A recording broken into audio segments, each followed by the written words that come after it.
Prologue. It's late at night. The main character is in the castle of the Archduke, whose name is Raphael Astrid Ludovica. The girl is awake. She watches the Archduke sleeping next to her. The main character, unwilling to sleep, listens to the aristocrat's breathing. Archduke Raphael is a very handsome figure. Astrid Ludovica admires the aristocrat's handsome features, which remind her of an antique statue. The girl thinks that the man sleeping next to her is the emperor's nephew, a war hero and the only blade master on the continent, who leads the Order of the Black Dragons.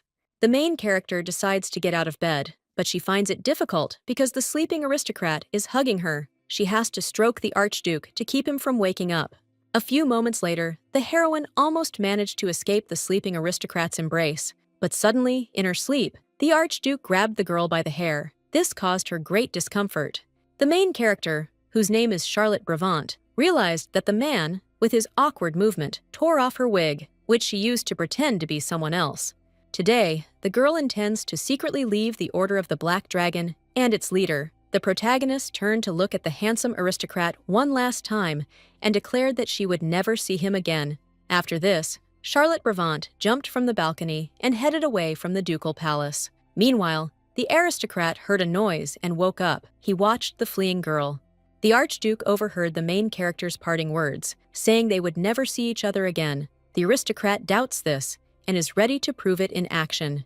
The main character is the heiress of the glorious county of Brabant, which rendered many useful services to the imperial family and brought benefit to its state. The noble Bravant family raised two daughters. One of them was named Grace. She was destined to inherit the count's illustrious name and assume responsibility for the family's future. The youngest daughter of Count Bravant, whose name is Charlotte, is distinguished by her freedom-loving character and masterful swordsmanship, demonstrating excellent results in the art of fencing. The girls lost their mother early in life, as she died, but Count Bravant proved himself a loving father and provided his daughters with an excellent upbringing. Charlotte Bravant grew up among people who loved her dearly. The girl thought her happiness would last forever, but life, unfortunately, is full of pain, tears, and misfortunes. All these troubles did not pass the young countess by. When the main character was 13, Count Bravant died. The girl and her sister were beside themselves with grief. It was especially hard for the unfortunate Charlotte, who loved her father dearly. But the most terrifying thing for the girl was the realization, against the backdrop of severe shock, that she was in a fictional world, and this story would end with the death of her beloved sister, Grace Bravant. In a past life, Charlotte read a novel called The Rose of Bravant. Grace is the main character in this romantic story, in which she falls in love with a knight named Ethan.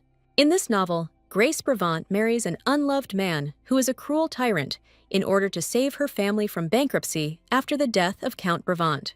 The unfortunate knight Ethan is too poor and not powerful enough to influence his beloved's decision, which deeply disappoints him. Following these events, the noble youth sets out on a long and dangerous journey.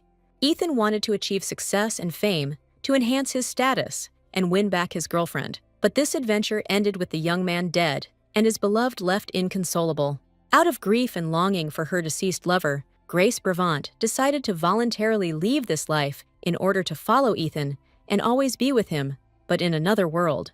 But for now, Grace is still alive. She hugs her younger sister Charlotte tightly at their father's funeral and tries to comfort her, telling her that everything will be okay.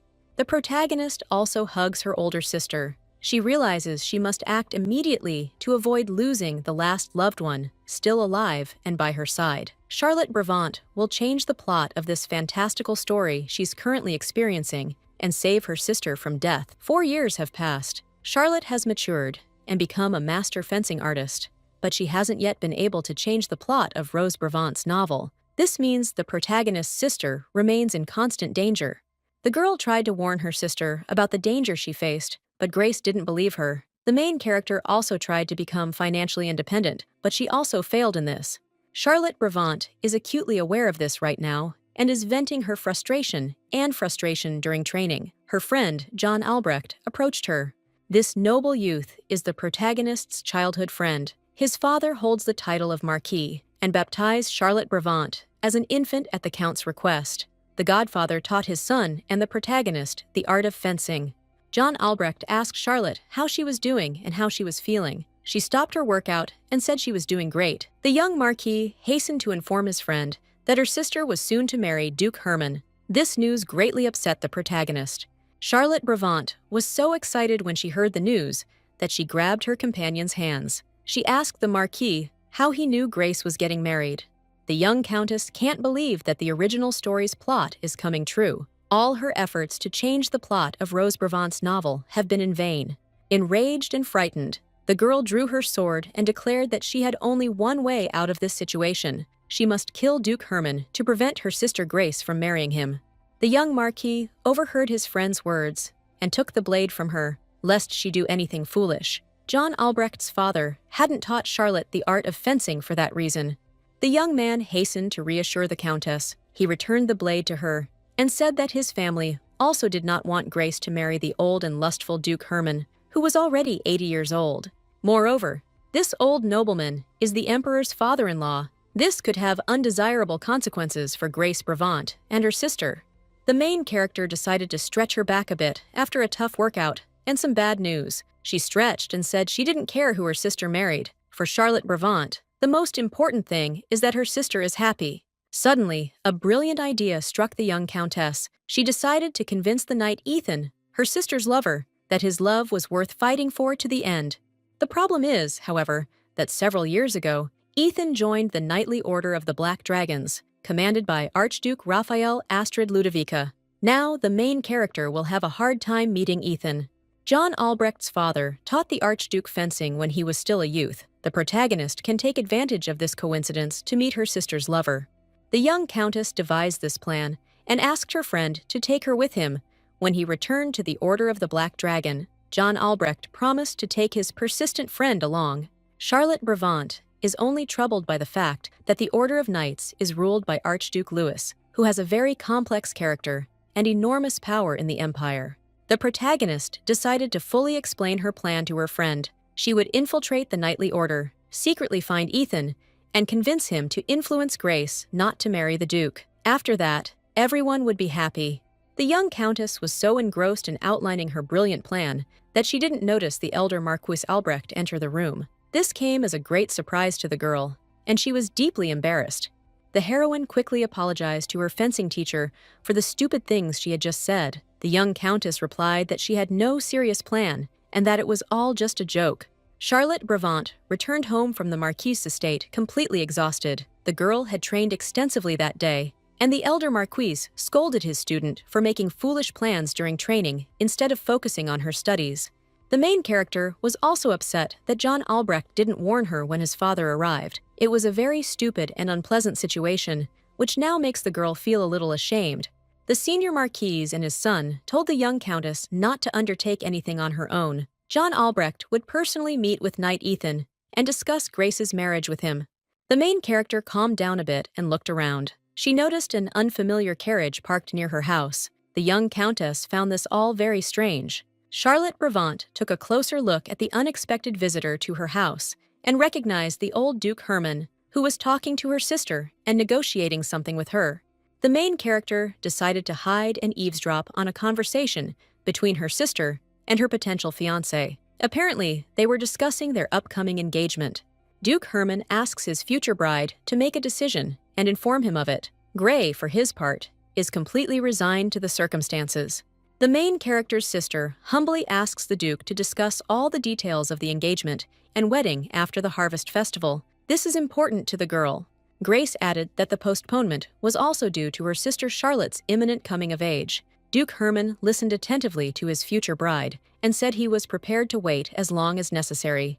After this, the aristocrat kissed a lock of the young countess's hair and said he would care for her sister as if she were his own daughter. Grace found this all very unpleasant. She could barely hold back her tears because she found the Duke repulsive. After this, Duke Herman politely bid Grace farewell and left. The sad girl watched the unloved aristocrat, who would soon become her fiancé, leave. The main character overheard a conversation between her sister and Duke Herman. She is deeply worried about Grace and is also saddened by the fact that her sister is forced to marry a man she doesn't love in order to save the family from bankruptcy.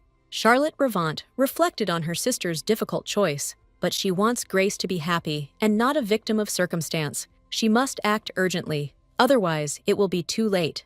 The young countess is glad that her sister isn't yet betrothed to the old duke. That won't happen until after the harvest festival, when Charlotte comes of age, so all is not lost. The girl's spirits rose, and she thought that now was the time to implement her secret plan to save her sister from a rash act that would lead to her death. Charlotte Brevant decided to quickly find the knight Ethan and convince him to continue his fight for the heart of his beloved Grace. The young man must, at any cost, convince his beloved not to marry Duke Herman. The main character used a wig and a false mustache to disguise herself and secretly infiltrate the territory of the Black Dragon Knights. Marquis Albrecht's men are trying to find his student to prevent her from doing anything stupid. The young countess reached Duke Louis's residence without any problems and saw a long line of people wanting to join his knightly order. The girl decided to join the order herself, hoping to find Knight Ethan there and speak with him. Charlotte Brevant, disguised as a young man, took her place in line to sign up for a test that would, if successful, allow her to join the Order of the Black Dragons. The main character decided to get rid of her mustache because she was tired of it, and it could also prevent her from entering the Duke's estate. The young man standing in line behind Charlotte Brevant was very surprised to see that she had thrown away her mustache. After a while, it was the girl's turn. She resolutely walked toward the knights, guarding the entrance to the Duke's castle. The protagonist would not deviate from her goal and would definitely meet Knight Ethan. It turns out that Duke Raphael Astrid Ludovica personally selects candidates for his knightly order, the Black Dragons. He stands at the gates of his castle, staring intently at each candidate. The experienced Duke looked into the eyes of the young countess, who was posing as a youth. The aristocrat thought the candidate for knighthood had an overly tender and gentle gaze. The young man, in the Duke's opinion, looked more like an angel than a warrior. The Black Dragon commander looked at the heroine intently, thought for a moment, and then said abruptly that she should leave here immediately because she was not fit to be a knight. The main character was very surprised by the stern aristocrat's words. The girl was a little confused and tried to ask the Duke why he was so quick to dismiss her and not allowing her to pass the knighthood test. Duke Louis replied that this candidate had a very unpleasant smile and the appearance of a harmless angel. This was unacceptable for a knight of his glorious company, who would take part in the most terrible and bloody battles in the world. But Charlotte Brevant was no timid person. The young countess was accustomed to always achieving her goals. She decided, no matter the cost, to pass the knightly test. The heroine fell to the ground and began to rant loudly. The girl, unaccustomed to being refused, said she wouldn't leave the Duke's castle until he tested her. The aristocrat relented and asked the young countess to show him her palms. Charlotte Brevant jumped to her feet with joy and raised her palms to the face of the angry Duke, who was now very angry with the unpredictable candidate for knighthood in his company. The seasoned warrior carefully examined the heroine's palms and suddenly realized he was looking at the hands of someone who had extensively practiced fencing. This was evident in the numerous calluses and the shape of the palms, which were trained to grip a blade firmly. Now Duke Ludovica understands perfectly well that such a young man, experienced in the art of fencing, will certainly be useful to him in the Black Dragon knightly squad. The aristocrat looked closely at the heroine and declared that she had passed the first test. Charlotte Brevant was overjoyed by the Duke's words. She couldn't believe she'd managed to convince the aristocrat and pass the first test, but it turned out to be true. Duke Louis's personal assistant looked intently at his commander and asked him why he had decided to allow this strange candidate to participate in the trial. This young man looks very strange, so he should be treated with caution. Duke Louis listened attentively to his subordinate and smiled meaningfully. The aristocrat replied that he was intrigued by the calloused hands of the strange youth, who, judging by everything, possessed skill in fencing. Meanwhile, the protagonist signs up for a trial that will open the way for her to join the Order of the Black Dragons. The secretary asks the name of the new knight candidate. The girl laughed and said her name was Shasha. She didn't want to waste any more time on the test and dreamed of enlisting as a Black Dragon Knight right now. The secretary didn't like that at all. Duke Louis's stern attendant explained that there was a specific procedure for admission to the Black Dragon Knights, the same for everyone. The secretary then added that Shasha would be number 87, and for now, the candidate could wait with the other candidates. The young countess was deeply displeased with such disrespectful treatment. Charlotte Brevant is furious with her stern secretary, Duke Louis, and the entire world for not yet meeting the knight Ethan. The main character calmed down a bit and noticed that a stranger had suddenly approached her. He asked the girl posing as a young man what her number was in line for a knight's seat. The stranger introduced himself to the main character. He said his name was Varen. He wanted to know Charlotte Brevant's number in the queue lined up to participate in the challenge. The girl also introduced herself as a young man named Shasha. She added that she was number 87 in the queue. Varan commented that Shasha looked very young to be a knight of the Order of the Black Dragons. The man thought for a moment and said that the young man should be prepared for the upcoming trial, during which several groups of candidates would fight to the death in a fencing competition. The main character wasn't very happy with these rules. Charlotte Brevant took the blade in her hands and thought about the very difficult test she would have to go through today to become a true knight of the Black Dragons. This knightly order was founded by Duke Raphael Astrid Louis, who was the emperor's nephew and therefore could claim power throughout the empire. The heroine is determined to overcome the upcoming trial and defeat all her opponents, who are already commenting on her fragile appearance. But this is a deceptive appearance, and anyone who dares stand in the young countess's way will pay dearly. Charlotte Brevant immediately demonstrated her skill in the art of fencing, fighting several opponents at once, who did not expect such dexterity and skill from the fragile-looking young man. The young countess's exploits in the training hall are observed by Duke Louis and the young Marquis John Albrecht, who immediately recognizes Charlotte Brevant. But the protagonist's friend doesn't want to betray her. He tries to deceive the Duke and pass his friend off as the young man. John Albrecht was slightly embarrassed under the Duke's intense gaze, guessing the Marquis was acquainted with the strange candidate who wielded the blade so masterfully. The Marquis collected his thoughts and said he knew the young man because he had once trained with him under his father. Duke Louis listened attentively to his interlocutor and realized that the mysterious youth named Shasha had also taken fencing lessons from the elder Marquis Albrecht. The Duke himself had also studied with this instructor. This greatly interested the commander of the Knights of the Order of the Black Dragon. For a moment, Duke Louis thought this frail youth, so masterful in fencing, was a secret agent sent by his enemies. But the suspicious aristocrat couldn't figure out who dared such an unprecedented act of audacity. Charlotte Brevant successfully passed her second trial, breaking all previous records set by other candidates for the Order of the Black Dragon. The protagonist is very pleased with her athletic performance. The girl's new acquaintance, who introduced himself as a mercenary named Varan, also passed the second knightly test with honor and advanced to the next round of selection. He is the second successful candidate who hasn't disgraced himself today. The main character is absolutely delighted.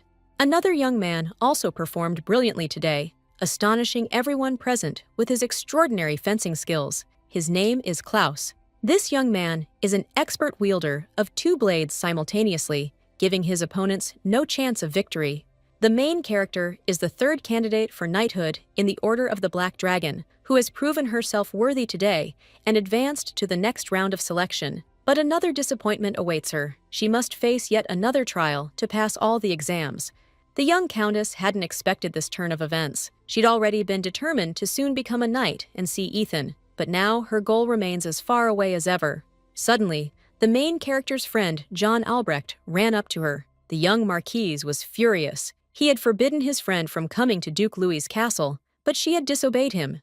Marquis John Albrecht began to scold his friend for arriving at Duke Louis's estate without his permission. The girl had taken part in the test disguised as a young man. This could have very dire consequences. The young aristocrat is deeply upset by Charlotte Brevant's behavior. He fears her deception will be revealed, and the cruel Duke will punish her to the fullest extent of the law. The protagonist tries to reassure the young man. Charlotte Brevant looked intently at her friend and said she was sorry for upsetting the young Marquis, but she had only one way to meet Knight Ethan and speak with him. John Albrecht listened carefully to the young countess and said she was taking a huge risk and she had no idea how great it was. Charlotte Brevant had come up with a good plan, but it was very risky. The main character said she had a magical wig that wouldn't let her down. This disguise would help the girl deceive everyone and achieve her goal. The young Marquis shouldn't worry so much. After this, Charlotte Brevant added that nothing in this world was more important to her than saving her sister, who had taken a rash step. Grace Brevant should be with the knight Ethan, not with the decrepit and elderly Duke Herman. The young countess saw that she had convinced her friend of her rightness. but John Albrecht was still reluctant to admit it. The girl smiled to ease the tension and said she wanted to obtain useful information from the young Marquise. John Albrecht was a little taken aback and clutched his head under the intense psychological pressure from his friend. He said the situation was too dangerous because there had been several recent assassination attempts on Duke Louis. The protagonist listened attentively to her interlocutor and realized that, due to her ignorance, she had found herself in a critical situation. Now, in Duke Louis's castle, the rules and checks were even stricter than before, so she could be exposed. Suddenly, Charlotte Brevant heard the announcement of the start of the third stage of the trial for admission to the Order of the Black Dragon. She told her friend that she must begin the competition immediately. They could talk later. John Albrecht told his friend in parting that the problem wasn't just how to get into the Order of the Black Dragon, but also how to leave it safely. No one was let out of such institutions so easily. The main character returned to the competition arena. She found herself in the same group as the mercenary Varan and the phenomenal swordsman Klaus, who had similar results. Charlotte Brevant was chatting cheerfully with the mercenary Baron. Suddenly, she heard someone teasing her behind her back, saying that any candidate could pass the test under the patronage of Marquis John Albrecht. The main character turned around and saw the Egter family's second son, Vigrun, teasing her. The young man laughed and said he hadn't expected such agility and skill from such a frail young man. After this, the young man politely apologized for his intrusion and said he hadn't meant to offend anyone. Vigran Egter introduced himself and said he was pleased to meet the resourceful young man who was being protected by Marquis John Albrecht. These words deeply displeased the main character. Charlotte Brevant was relying solely on her own skill in this test. Vigrun Egter had said that during the third test, he would have to fight the instructor, so the young man had no chance of winning. The young countess was tired of listening to this stupid mockery, and she decided to immediately teach a lesson to the impolite aristocrat who dared to insult her and doubt her fencing skills. Vigran Egter enthusiastically recounts how a knight named Ethan, also patronized by imperial aristocrats, had already joined the Order of the Black Dragon several years ago, but the protagonist had already taken decisive measures to silence this unpleasant young man. Charlotte Brevant refused to listen to the insolent youth's foolish and baseless accusations. She picked up speed and, in a leap, kicked the insolent man in the face with all her might. The young aristocrat immediately collapsed to the floor.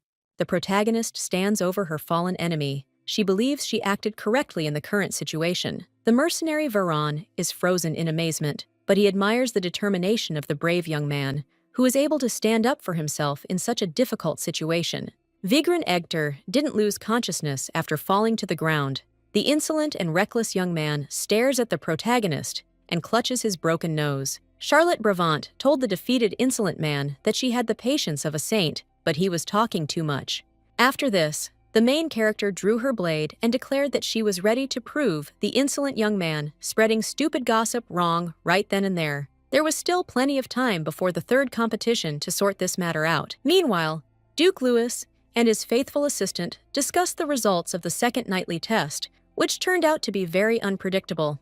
Duke Louis thought for a moment and then asked if the obnoxious boy, whose hands revealed him to be a master swordsman, had passed the second nightly test. For some reason, the commander of the Order of the Black Dragon took an interest in this unusual candidate for his subordinate. The Duke's aide said that this mysterious youth had performed the best during the second nightly trial. Apparently, he was a promising fighter. Duke Louis recalled that the mysterious youth had also studied fencing with Marquis Albrecht. This fact somehow flattered the experienced leader of the Knights of the Order of the Black Dragon. When the aristocrat entered the competition hall, he saw the mysterious candidate standing with a drawn blade before a defeated youth from the Egter family. This puzzled Duke Louis. Meanwhile, the main character continues to humiliate the insolent young man who dared to insult her. The girl said her only regret was that she didn't encounter Vigran Egter during the second trial. Duke Louis watches the distinguished candidate closely. The commander of the Knights of the Order of the Black Dragon appraised his movements and concluded that this mysterious youth was very agile despite his slight frame. Vigran Egter is very upset that many people saw his shameful defeat, but he can't do anything because his opponent won a clear victory over him. Duke Louis decided to immediately end the duel, which was taking place without his permission in the competition hall. He sternly called out to the participants. The insolent youth felt doubly saddened by the fact that his shameful defeat was witnessed by the commander of the Knights of the Order of the Black Dragon himself. For a young man who also aspires to join this order, this is simply a terrible event. The main character approached Duke Louis to listen carefully. The aristocrat began to reprimand the candidate who had once again violated discipline in his castle. After this, the commander of the Knights of the Black Dragon Order smiled meaningfully and said that the rumors about the new candidate turned out to be true. These words left the main character very puzzled and a little at a loss. She didn't understand what the Duke meant. Duke Louis addressed all the candidates present in a loud voice. He announced that the time had come for the third jousting competition. After that, the commander of the Black Dragon Order pointed to the main character and said that she would be the first candidate. Duke Louis drew his blade and declared that he would immediately duel the first candidate. This would be the third knightly test. The young countess was terrified, as she hadn't expected such a turn of events. The duel between the experienced knight commander and the young countess began. The protagonist skillfully repelled her opponent's initial attack. Charlotte Brevant admires the strength and agility of Duke Louis, who demonstrated his fencing skills. Now she understands why this knight is considered the best in the Empire. But the protagonist understands perfectly well that she has gone too far and has no right to retreat or give up now. She must become a knight of the Order of the Black Dragon at any cost to save her sister. The experienced Duke repels the young countess's swift and agile attacks and admires her speed, but he, too, has no intention of retreating or surrendering. The commander of the Black Dragon Knights delivered a crushing blow, aiming to break his opponent's blade, but the heroine managed to evade this powerful attack. The candidate's phenomenal agility delighted Duke Louis. He needed such skilled warriors in his ranks. They would be a fine addition to the knightly order, but the battle was not yet over. The heroine stabilized herself after a dizzying leap that saved her blade from being damaged. She prepared for a new attack. The agile girl continues her lightning-fast attack on the Duke. She understands that the duel must not drag on, as fatigue will affect her speed. Duke Louis's assistant had never seen a newcomer perform as well as this mysterious young man, who successfully attacked the knight's commander. Meanwhile, the experienced Duke grew tired of toying with the knighting candidate and stopped his attack with his own hand, grabbing his sword by the blade. The heroine didn't expect such a turn of events. After this, the commander of the Black Dragon Knights said that the young man had fought with dignity and had snatched the blade from his hands, despite the fact that he had injured his palm. The heroine felt a sharp pain in her right hand and dropped her sword. She didn't expect Duke Louis to use such an unusual fencing technique to win. The commander of the Knights of the Order of the Black Dragon approached the young countess and firmly grasped her hand. The protagonist said that the Duke should be careful, as he could have been seriously injured. After this, Duke Louis took Charlotte Brevant by her soft cheeks and said she talked too much, but now that won't stop them from seeing each other often at the Duke's castle. The commander of the Black Dragon Knights turned and left, leaving the protagonist perplexed. She couldn't understand what Duke Louis meant. Could he really have decided to accept Charlotte into the order? The Duke's assistant immediately ran up to him and asked if all was well with his master. The nobleman replied that he was perfectly fine. After that, the knights left the competition hall. Duke Louis turned to his aide and asked him to arrange for the new knight candidate, whom he had just fought, to be assigned to him. Now the young countess would be under the Duke's direct command. Charlotte Brevant overheard these words from the commander of the Black Dragon Knights. She couldn't believe she had successfully overcome all the trials and would now serve in the legendary knightly order. After the Duke left, the main character was congratulated by her new friends. A knight with a scar on his face approached the young countess and asked her name. The girl replied that she could be called Toti. The knight declared that from that moment on, she was accepted into the Order of the Black Dragon. A week has passed since Charlotte Brevant joined the Knightly Order of the Black Dragon. She didn't expect the strict knight training system there. Now, the main character already regrets her actions a little. The scarred knight turned out to be a strict but fair trainer who gave the new cadets no peace. He told his students that if they struggled in training, they would be easy in battle. Morning had arrived. The trainer had awakened the new knights again for their morning training. The main character was very tired after a week in the order. She wasn't getting enough sleep, sleeping only 4 hours a night. A couple of days ago, Charlotte Brevant was in for a terrible disappointment. She was informed that the knight Ethan had recently left on important business and would not return until later in the fall. This left her deeply upset. The protagonist asked her friend John Albrecht to find out the current whereabouts of the knight Ethan. The young Marquis told the girl that the knight was on a mission that required him to constantly move. He couldn't even send a letter right now. John Albrecht suggested to his friend that they flee the Order of the Black Dragons, as Knight Ethan was currently absent. But the girl refused, declaring that she would remain in the Order until autumn to wait for her sister's lover. Another training session has begun. Knight trainer Aaron is explaining the 4 main stages of knighthood today. The coach also said that the main character and her classmates are currently at the lowest level of knighthood. Tomorrow, they will be trained by a knight of the highest rank. And today, all new cadets will have to endure the Ring of Fire test so that they can greet their legendary teacher with dignity tomorrow. These words greatly frightened Charlotte Bravant and her classmates. After this, Coach Aaron looked intently at the main character and said that she would be the first to cross the Ring of Fire to set an example for everyone else. The girl became even more frightened, realizing she could suffer severe burns. Charlotte Bravant doesn't know what to say to her coach. She knows perfectly well she must obey her commander's orders, but it brings tears to her eyes. The main character isn't about to give up. She knew where she was headed, and for the sake of her sister, she'll endure this ordeal, which could cost her her health or her life. The young countess took a quick run and leaped with all her might through the Ring of Fire. The girl has a slight frame, so the leap presented no great challenge. But something unexpected happened. The main character performed a beautiful leap through the Ring of Fire, but her magical wig caught fire and had to be extinguished. But everything turned out well. Meanwhile, Duke Ludwig is trying to figure out the true identity of the mysterious young man Toti, who nearly defeated him during the entrance exam, but so far, he hasn't succeeded.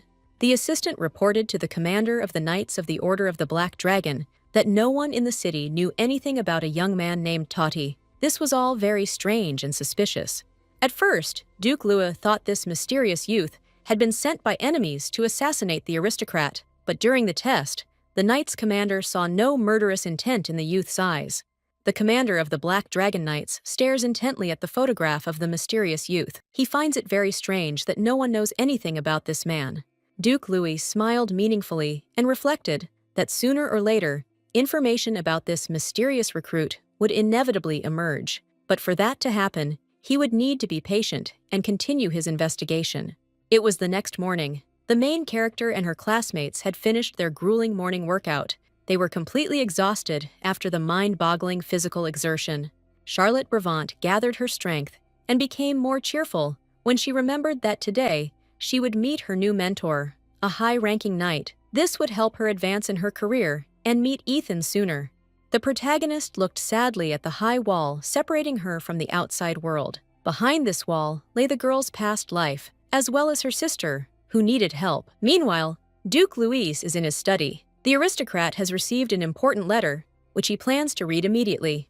The commander of the Black Dragon Knights opens the envelope and speaks to someone. It turns out Charlotte Bravant has become the Duke's apprentice, who plans to train her to become the finest knight in the Empire.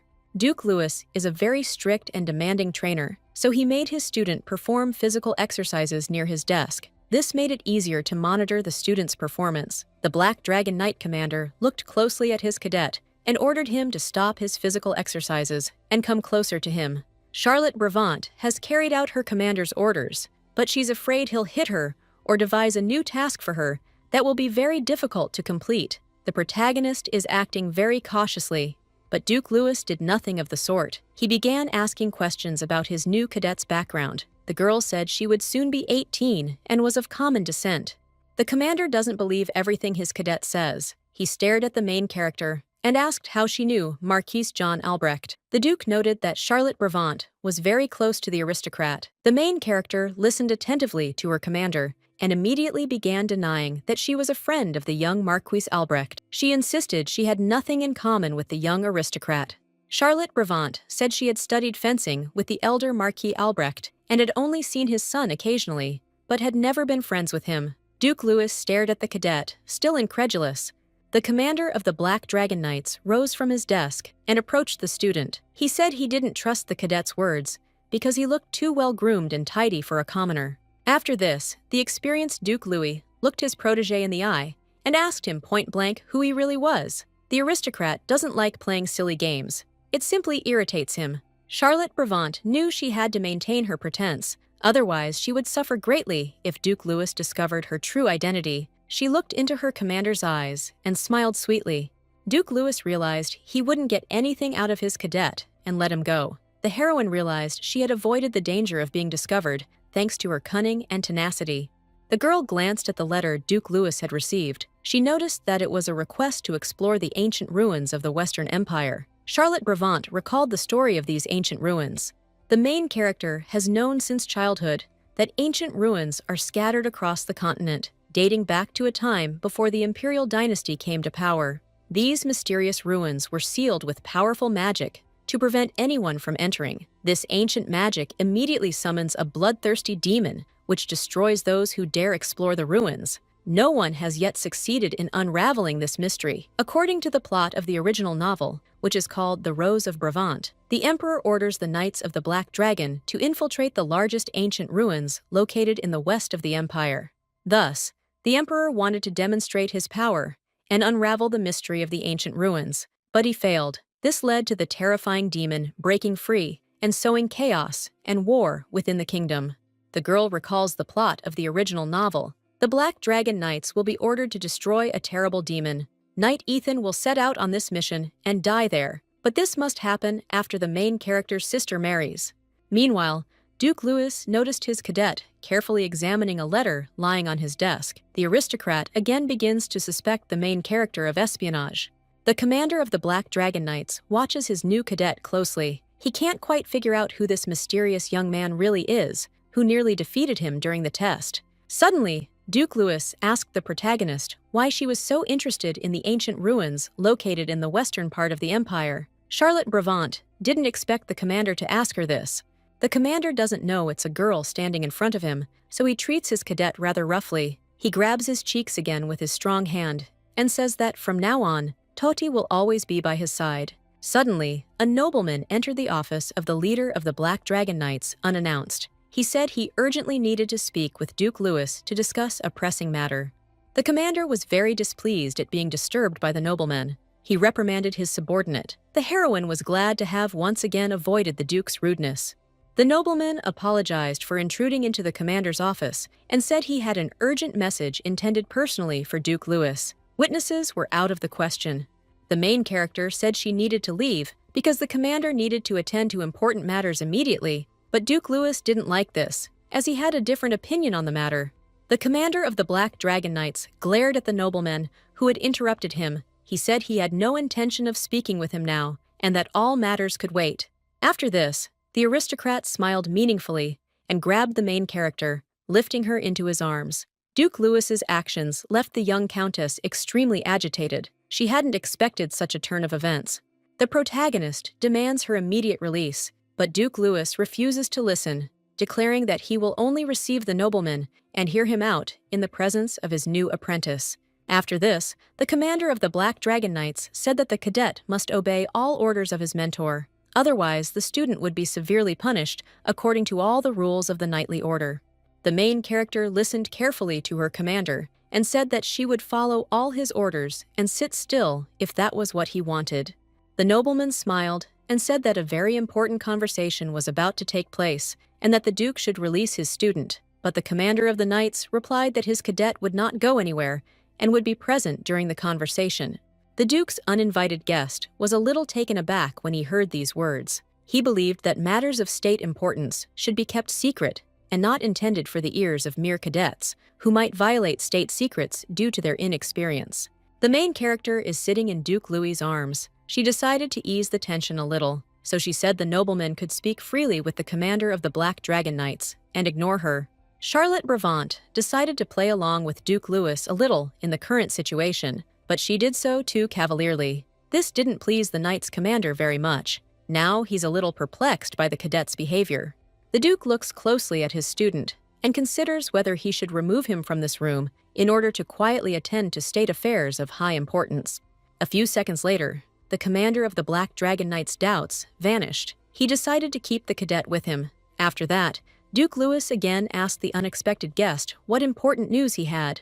Charlotte Brevant stares intently at the nobleman who brought the Emperor's message. The girl has soberly assessed the situation and is determined to become the Duke's closest disciple.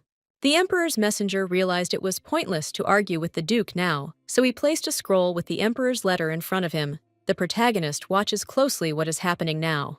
The commander of the knights thanked the nobleman for the message he had delivered and asked him to convey to the Emperor that he was always ready to serve him and that all his orders would be carried out within the allotted time. The main character is very intrigued by the document the messenger brought to the Duke. She tries to carefully examine this mysterious scroll and decipher its contents. Charlotte Brabant managed to secretly read part of the scroll, in which the Emperor's nephew, without observing court etiquette, was ordered to immediately go to the ancient ruins located in the west of the empire. Meanwhile, the Emperor's ambassador took out from the pocket of his luxurious frock coat a large precious stone, which functions as a recording and broadcasting device. The Black Dragon Knight commander and his cadet prepared to examine the recording contained within this precious device. The ambassador turned on the magical device, and everyone present saw the Emperor, who recorded his message for his nephew. The Emperor of the Empire addressed Duke Louis. He said that not much time had passed since the legendary siege, and the commander of the Black Dragon Knights should take a good rest. But the great commander had a new and important task. The Emperor added that he eagerly awaited the completion of archaeological excavations in the western part of the empire. The protagonist listened attentively to this message. She was a little puzzled, as it was very brief. The young countess knows that the Duke lost his parents at an early age. The Emperor took charge of his nephew's upbringing and loved him dearly. But now the protagonist sees that the relationship between the ruler of the empire and the commander of the knights is very strained. Just recently, the Emperor honored his nephew in front of a large gathering of people after his return from a victorious war against the sworn enemies of the state. After the Emperor's message, which the young countess just saw, she feels as if the Emperor is deliberately trying to subject his nephew to a deadly test. This all seems very strange in the current situation. The girl considers that Duke Louis might refuse such a dangerous mission, but then the Emperor could accuse him of treason. There's clearly malicious intent here.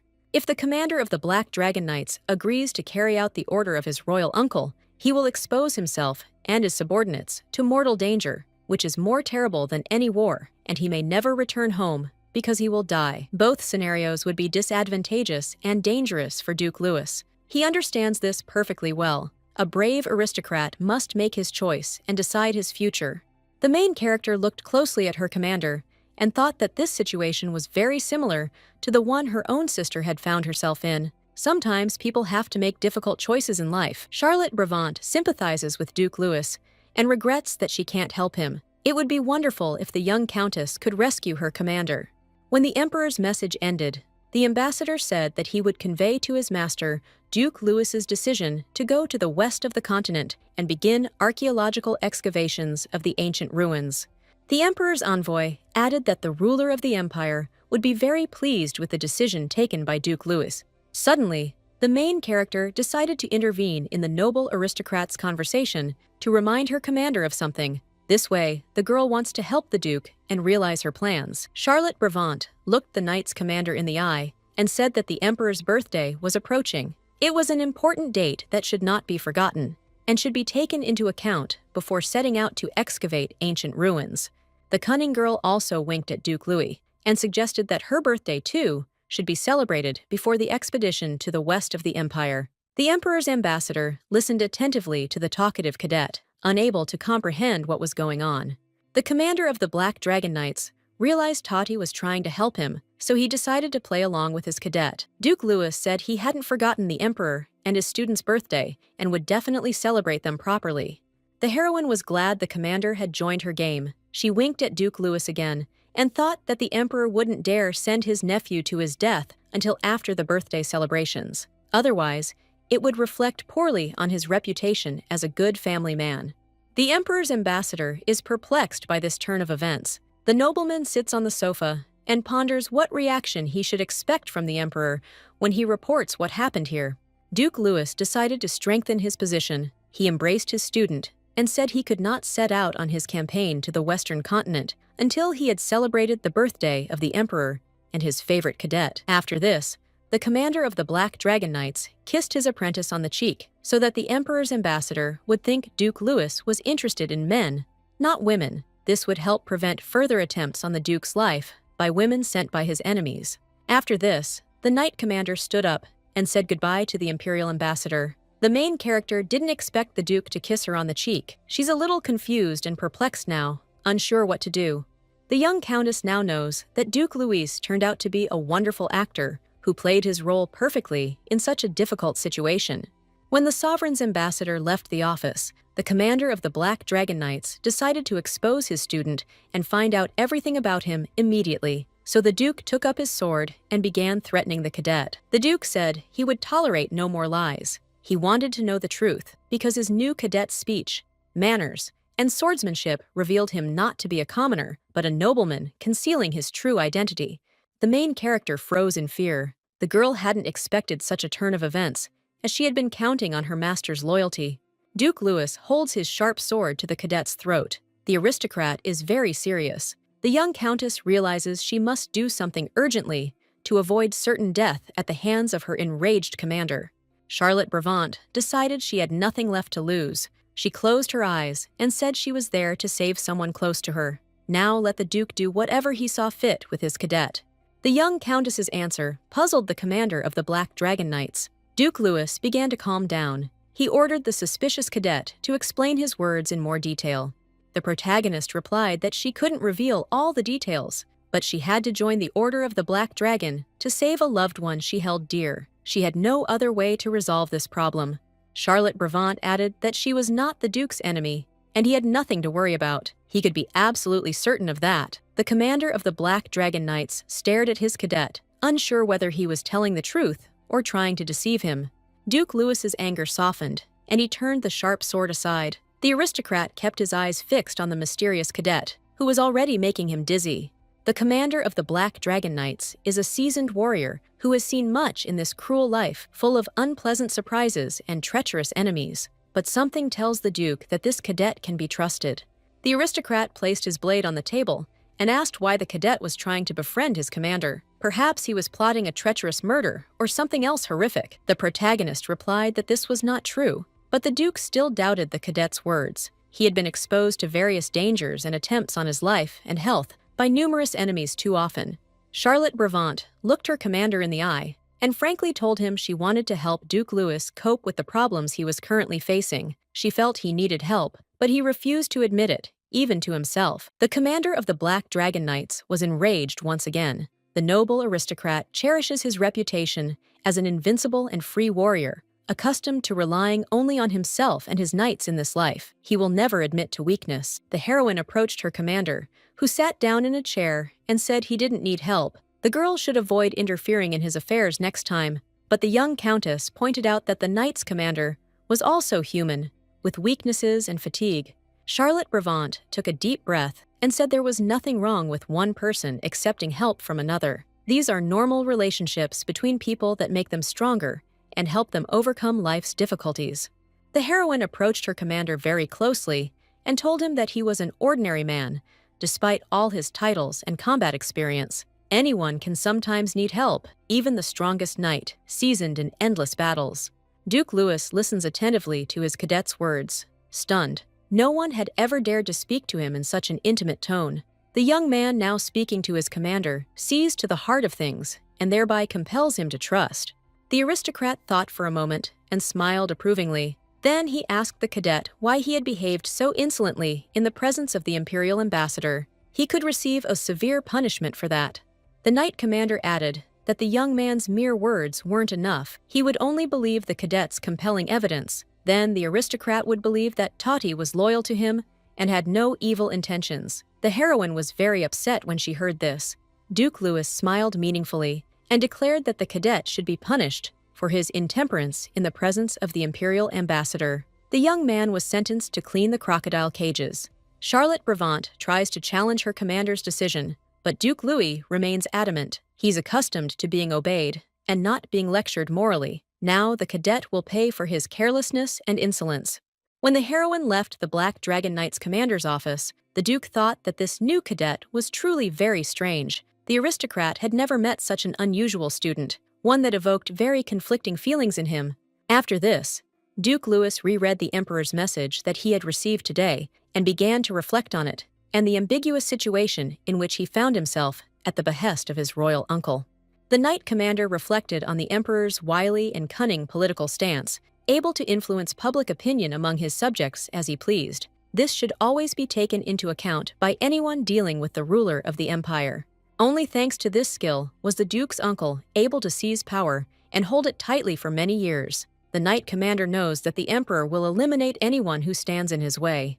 The situation developed in such a way that after a successful military campaign, Duke Louis had become very popular among the inhabitants of the empire. This greatly displeased the treacherous emperor. Therefore, he sent his own nephew to his certain death among ancient ruins, inhabited by terrible monsters. Duke Louis is not pleased that some unfamiliar and suspicious cadet has interfered in state affairs, but if not for this young man, the commander of the knightly order would have become a puppet in the emperor's hands.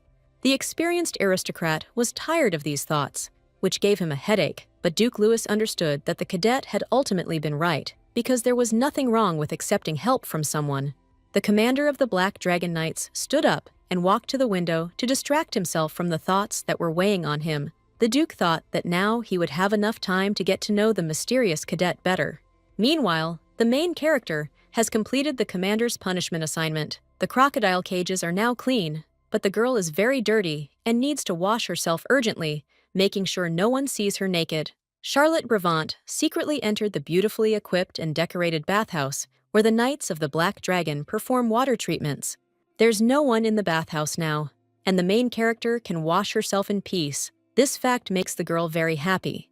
The young countess took off her magical wig and plunged into the water to wash away from her body not only the dirt of the crocodile cages, but also the stress of the past day.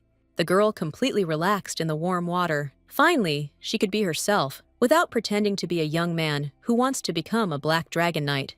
The main character hasn't experienced anything like this in a long time. Now, the young countess can think about nothing and completely relax in a warm bath. Suddenly, for a moment, the young countess thought that in the vapors of hot water, there was another person who wanted to take a bath. The girl was a little confused and thought she needed to leave the knight's bathhouse immediately to avoid being discovered, but the vision vanished as suddenly as it had appeared. Charlotte Brevant believes she was mistaken and mistook the statue for a naked knight who came here to bathe.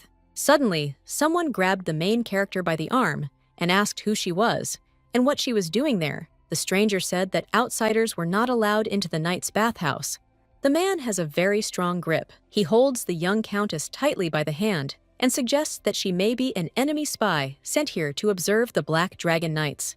When the angry stranger calmed down a little and collected his thoughts, he noticed that in front of him stood not a young man, but a fragile and beautiful girl. While the man was in confusion, the main character decided to take advantage of this and took unexpected actions to save herself. First, the girl needed to break free from the stranger's steely grip. To do this, the protagonist pushed the man away and dove into the water. Charlotte Brevant struggles to free herself from a strong, tenacious grip. A few more sharp movements underwater, and the goal will be achieved. The confused stranger cannot understand what is happening now and who this girl is, who possesses inhuman agility.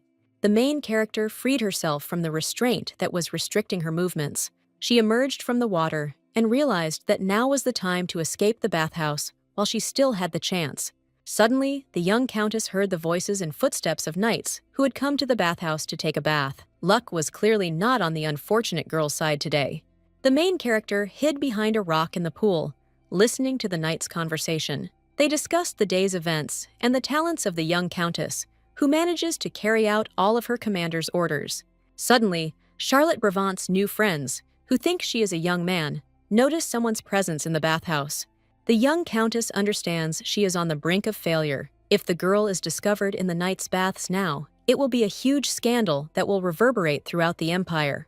The protagonist continues to hide behind the stone. She's consumed with shame and fear of being discovered. She can't believe she failed her mission so easily after enduring so many trials. Suddenly, the young countess feels a hand on her shoulder. It turned out to be the stranger the girl had just wrestled with in the pool. This man hadn't given away the main character. He asked the young countess's classmates why they were making so much noise. Charlotte Brevant attempted to leave her hiding place, but a stranger held her back. The protagonist's classmates immediately recognized the man. He turned out to be the second in command of the Black Dragon Knights, Idris Klein.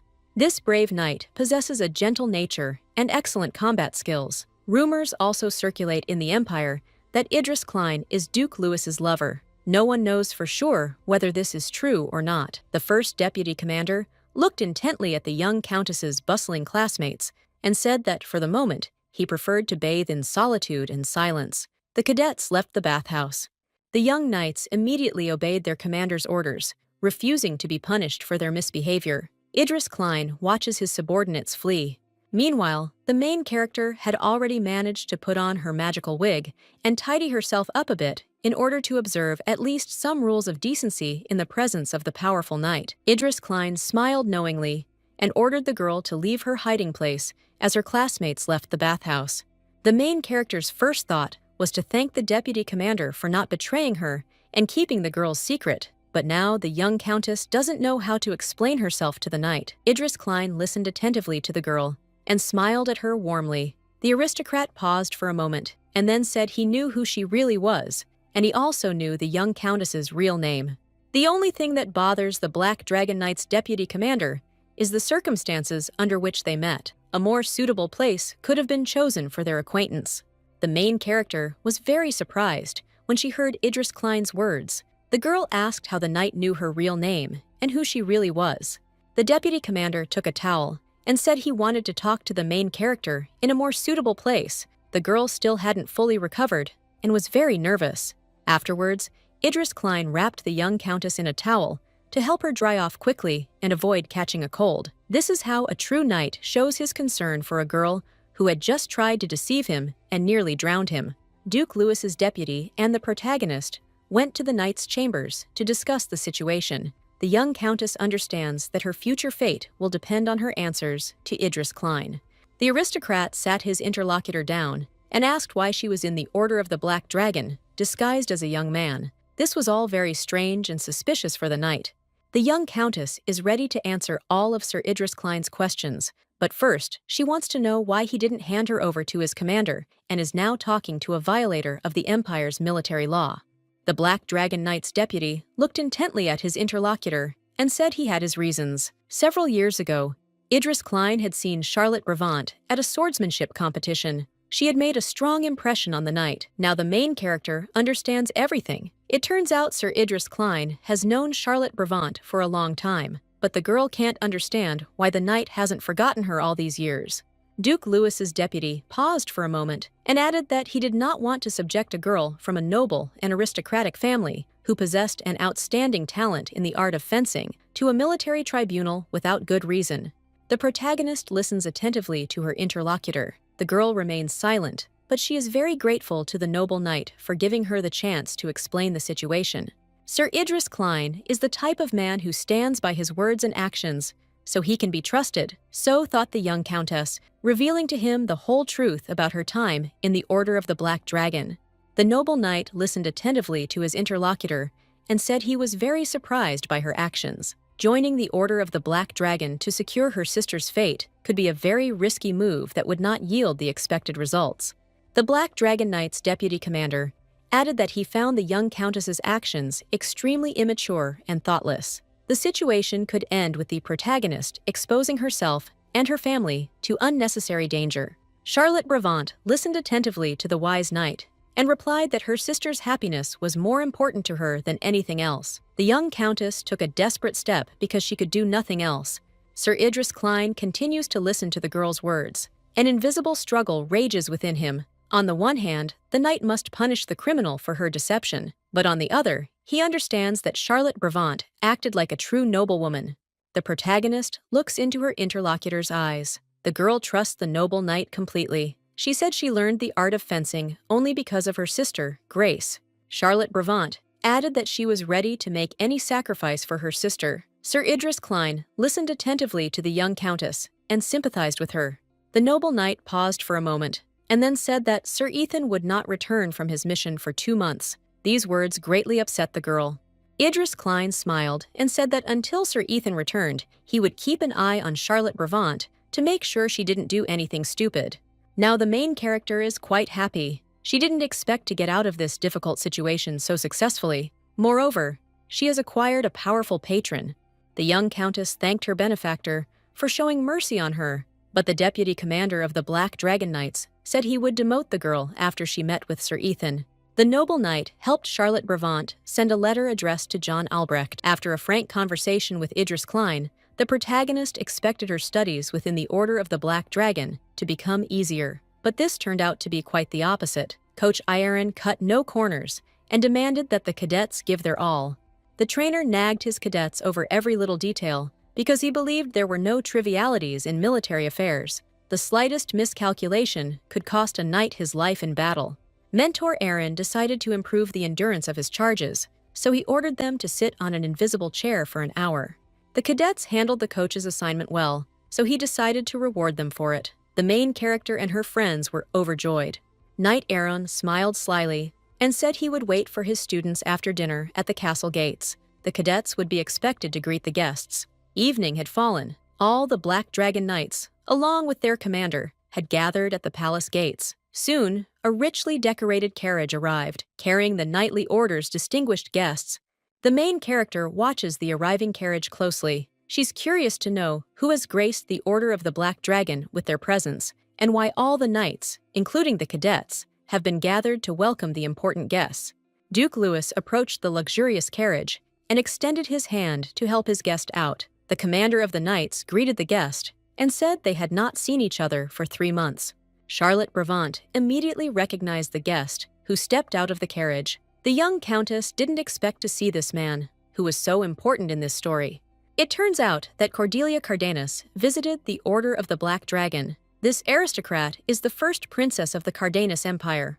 The main character remembered that Princess Cordelia was a judge at a fencing competition that took place several years ago. This aristocrat is the founder of the Third Order of Knights in the Cardenas Empire, which is called the Knightly Order of Scarlet. After winning the competition, Charlotte Brabant received an offer from the first princess to join her knightly order. The protagonist declined, but the two girls continued to communicate and became friends. The young countess introduced Princess Cordelia to her modest sister, Grace. This event marked a new stage in the protagonist's life. The main character's sister was overjoyed that Cordelia Cardenas had become the Brabant family's best friend. This strengthened the young countess's position among the aristocracy in the empire. Charlotte Brabant considers the first Princess Cordelia not only her best friend, but also a true like-minded person who would definitely recognize her if she saw her within the walls of the Order of the Black Dragon. The main character didn't expect this turn of events. Now she must devise a way to ensure Princess Cordelia doesn't recognize her under any circumstances. Meanwhile, Duke Louis noticed that something strange was happening with his new cadet Toti, so he decided to leave his guest for a few minutes to check what was going on.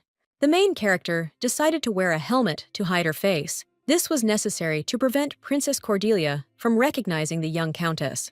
Duke Louis approached Charlotte Brabant, who had placed her helmet on her head. She could see her commander's feet through the holes in the helmet. The leader of the Black Dragon Knights lifted the visor of the helmet his cadet was wearing. The heroine was a little taken aback by this. She hadn't expected Duke Louis to notice her. The commander looked closely at the young countess and said that her uniform did not allow her to wear a helmet. Such equipment was reserved for knights of the highest rank. The main character wanted to ask the Duke to make an exception for her and grant her permission to wear a helmet. Meanwhile, the fourth princess of the empire passed by, accompanied by a young aristocrat. She noticed something unusual happening and turned her attention to it. The fourth princess of the empire approached the commander of the Black Dragon Knights and asked what was going on. Duke Louis overheard the noblewoman's question and hesitated to answer. The emperor's sweet daughter, Nadia Cardenas, continues to insist. The fourth princess noticed Duke Louis's hesitation and asked him why he was shouting at his subordinate. The protagonist stares intently at the empire's fourth princess. She recognizes this aristocrat, who has spent almost her entire life in the imperial palace, never leaving it due to her poor health. The Duke tells the emperor's daughter that everything is fine here, and she can go to the guest room. Nadia Cardenas replied that she was now at peace and would continue on her way to the Duke's castle. Charlotte Brabant continued to watch the sweet princess closely, whom she had seen so closely for the first time. The main character immediately took a liking to Nadia Cardenas, because thanks to this aristocrat, she was able to avoid another outburst of anger from her stern commander. Now the young countess can breathe a sigh of relief. Charlotte Bravant laughed and loudly thanked the departing princess. Nadia Cardenas, unaccustomed to such familiarity, felt very embarrassed and flustered. The protagonist watches the emperor's fourth daughter depart, trying to understand why two princesses have arrived at the Black Dragon Order at once. This is an unusual occurrence for a place like this. The young countess believes these noble ladies arrived at the knightly order for a reason. This means something must have happened. It's imperative to find out, because this information could be useful. Charlotte Bravant is pleased to have secured a helmet and avoided punishment for it. She's also glad there won't be any more grueling training today, as Coach Ierin will be focused on the important guests. Suddenly, Coach Ierin burst into loud laughter and announced to the cadets that they were required to immediately report to their personal mentors to continue their training. Vacation was canceled.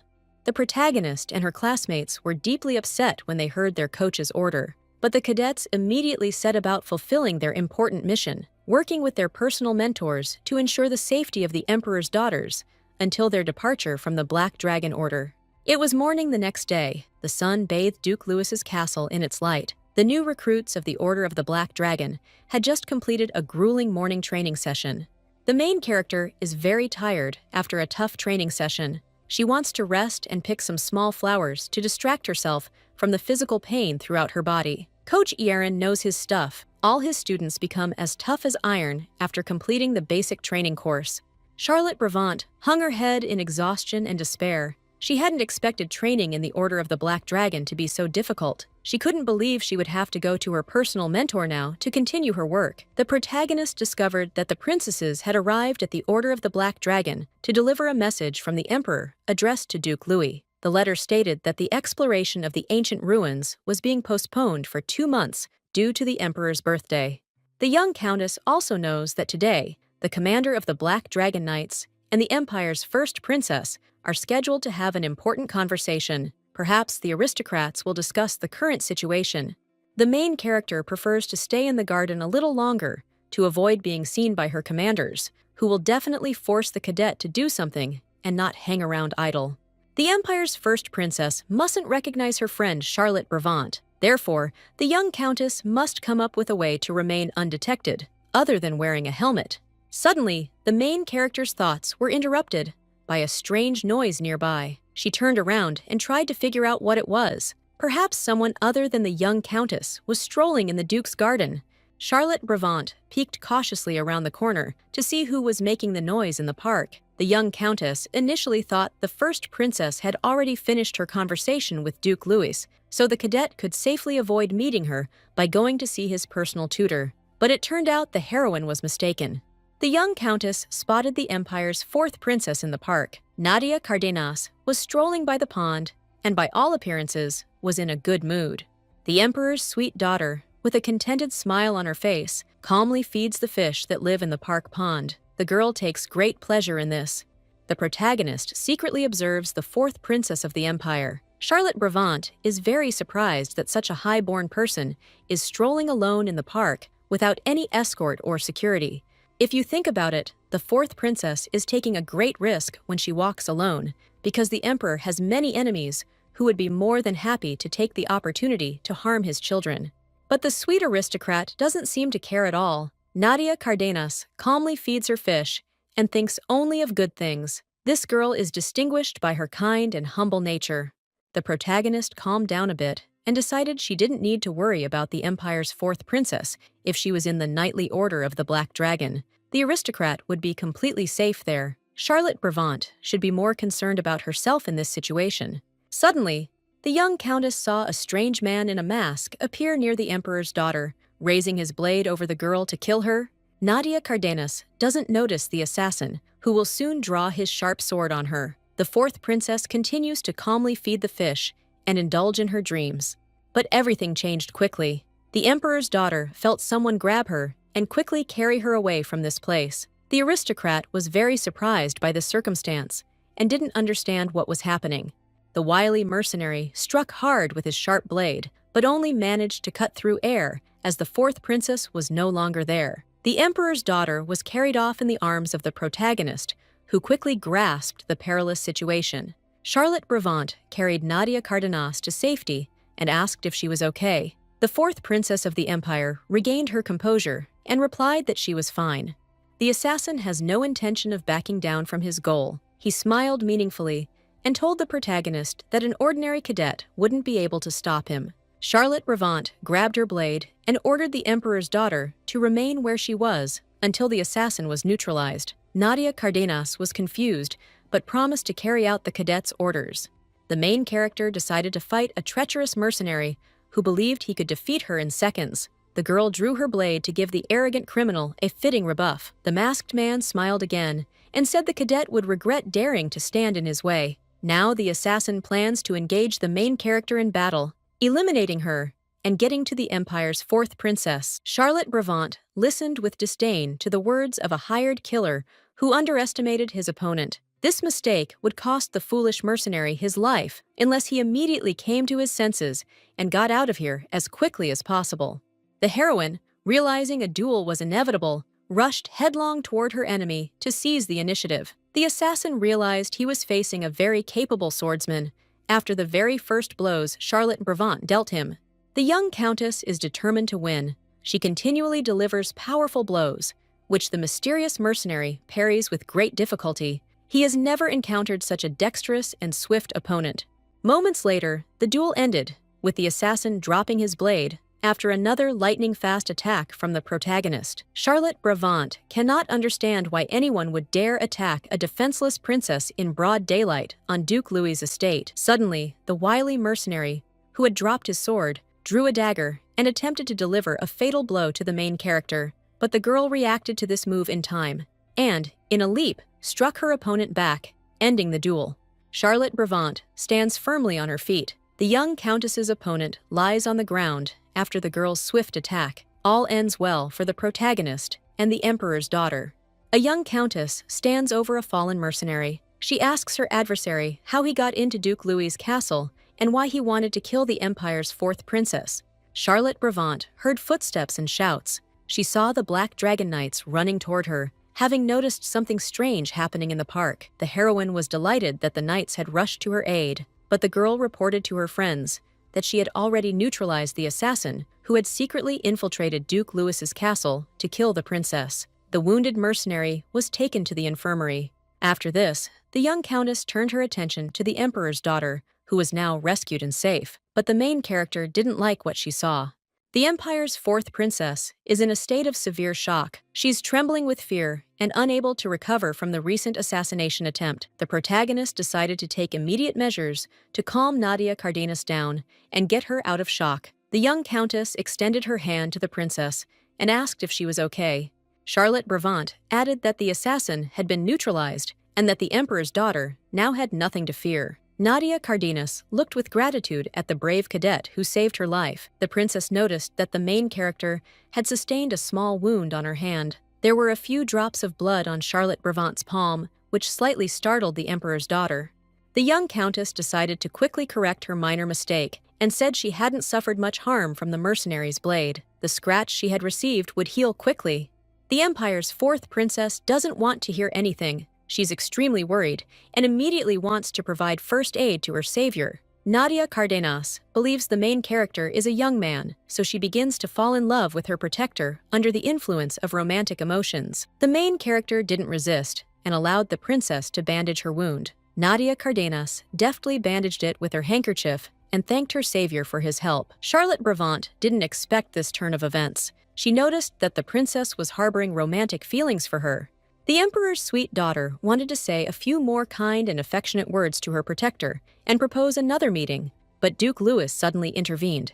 The commander of the Black Dragon Knights approached his cadet unnoticed and threw his cloak over his head. The Duke rebuked the young knight for daring to appear before the princess in an inappropriate manner. The cadet should have worn his dress uniform. The emperor's daughter does not understand what is happening here and why Duke Louis is behaving so cruelly towards his knight, who saved the princess's life. The commander of the Black Dragon Knights stares at the young princess. He thinks the girl is very sweet and beautiful, but she can't understand what true discipline means to a knight. The main character also spoke up. The young countess asked her stern commander to change his anger to mercy and calm down. Duke Louis listened attentively to the princess and then turned back to his cadet. The commander rebuked the young knight for not wearing formal attire and thereby violating the knightly regulations. The emperor's daughter rushed to her savior's defense. The princess informed the commander of the Black Dragon Knights that the brave cadet needed urgent medical attention, which he could receive immediately in her room. But the stern Duke Louis would hear nothing. He said he would not burden the princess with such trivial concerns, so the commander himself would take care of his subordinate's health. The leader of the Black Dragon Knights placed his cloak back on the cadet's head and said the young man was to blame for the mercenary's wound. The new recruit should have trained harder to prevent this from happening. After this, Duke Louis added that Cadet Toddy would train even more intensely from that day on. These words greatly upset the main character, as she was already struggling to keep up with the training schedule. Suddenly, the fourth princess of the Empire's sister, Cordelia Cardenas, ran up to her. She was deeply distressed about what had just happened in the park.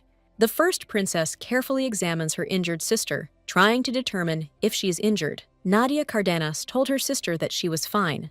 After this, the emperor's fourth daughter pointed out the cadet who had saved her life. The protagonist froze in fear, afraid that Cordelia would recognize her. Charlotte Brabant realized she might now need Duke Louis's cloak and covered herself with it, lest anyone recognize her. The young countess said she was simply fulfilling her knightly duty by protecting the emperor's daughter. Cordelia Cardenas took notice of her sister's brave savior and thanked him for the service he had rendered to the imperial family.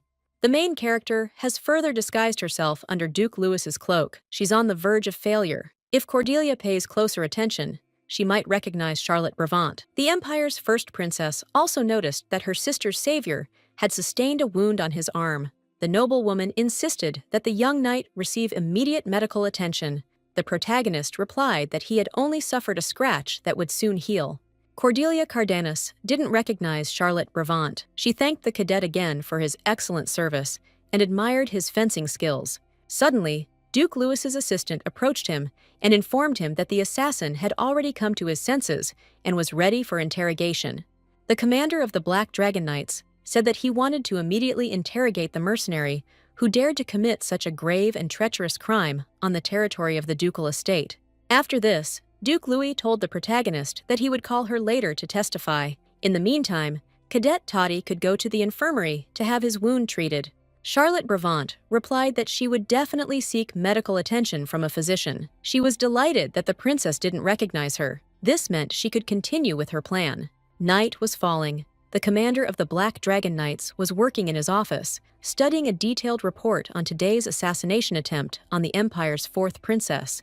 Duke Louis carefully read the report and came to the conclusion that the emperor himself was involved in today's assassination attempt on the princess. The commander pondered what he had learned from the report. The duke had known before that the emperor was an amoral man, willing to do anything to achieve his goals. But only a truly morally corrupt person would sacrifice his own daughter's life. During today's intense interrogation, Duke Louis's knights discovered that the assassin who attempted to kill Nadia Cardenas was a soldier in the emperor's service. This soldier escorted the Empire's fourth princess to Duke Louis's estate. He planned to frame one of the Black Dragon Knights for the girl's murder, thereby casting doubt on the order's commander. Duke Louis was gradually becoming overcome with a slight paranoia. He wondered if Cadet Toddy might also be involved in the assassination attempt on the princess. Perhaps he had orchestrated the whole thing to dispel any suspicions his commander had of the young man's espionage. The aristocrat became even more immersed in his gloomy thoughts about the current situation. He concluded that he would continue to monitor Cadet Toddy, who had saved the princess today. At first, the commander of the Black Dragon Knights considered this mysterious cadet an ordinary eccentric, worthy of no attention. But now everything has changed dramatically. Duke Louis realized that he had in his service no ordinary youth, but a mysterious young man with excellent manners, intelligence, and fencing skills. Such skills are not easily acquired. To acquire them, one must move in aristocratic circles. The commander of the Black Dragon Knights can't understand why he's thinking so much about this strange cadet. In any case, Toddy is in the Duke's palace and under his command, so everything will soon become clear. The next morning, the cadets gathered at the training center on the commander's orders. The protagonist can't understand the reason for this unexpected gathering of young knights. Charlotte Brabant decided to ask a knight named Brandon why all the cadets and knights of the Black Dragon had been gathered so suddenly. Brandon hesitated a little at first, but then answered Cadet Toddy that they had decided to hide the case of the assassination attempt on the fourth princess of the empire from the public. The protagonist listened attentively to Brandon and was very upset when she heard his answer. Charlotte Brevant doesn't understand why such a sudden decision was made regarding the assassination attempt on the princess. Suddenly, Deputy Commander Idris Klein appeared at the training center and informed all the knights present that he would be leading this morning's training.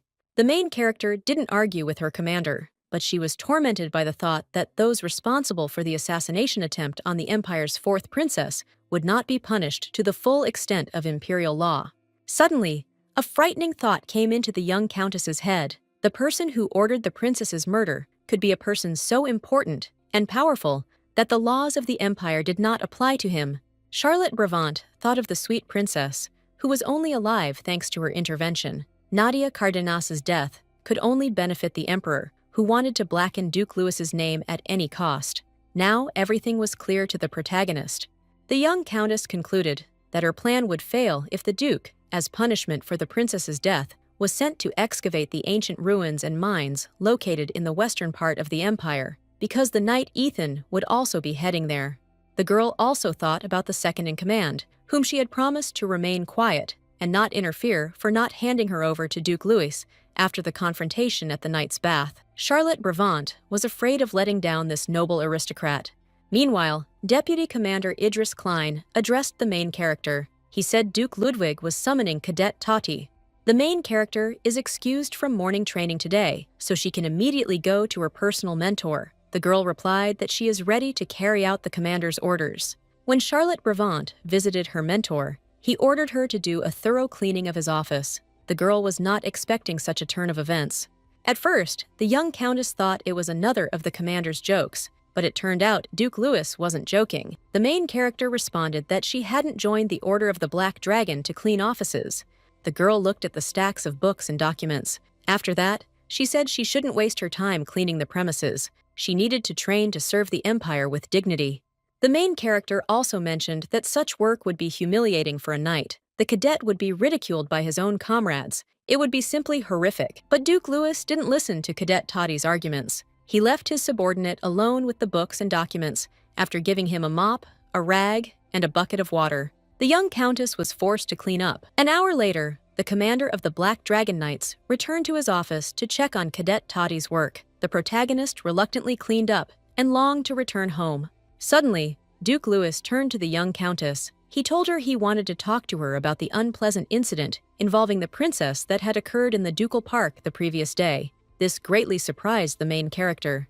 The commander of the Black Dragon Knights suspects Cadet Toddy of spying for his enemies. He wants to immediately find out why the young knight was in the ducal park during the attack on the princess.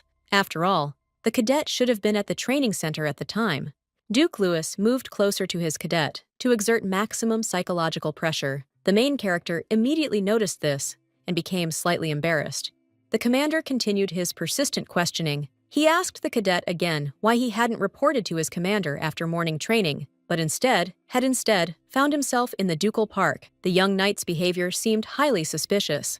The Duke thought for a moment and said that his cadet most likely knew the princess would be alone in the park. He wanted to win the affection of the lovely aristocrat, so he ambushed her in such a romantic spot. The main character listened attentively to her commander and became angry at him for such stupid and unfounded suspicions. The girl thought that this had to be stopped immediately. Charlotte Brevant concocted another story that would convince the Duke of her innocence. She said she was in the park picking flowers for the Duke. Someone had asked the cadet to do so and deliver the bouquet to the commander. These words piqued the aristocrat's interest.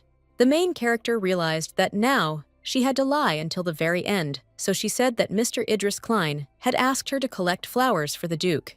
Duke Louis didn't expect such an answer from his cadet. He asked again to make sure he hadn't misheard. It turned out that Idris Klein had indeed wanted to give the commander a bouquet of flowers, worried about his frayed nerves.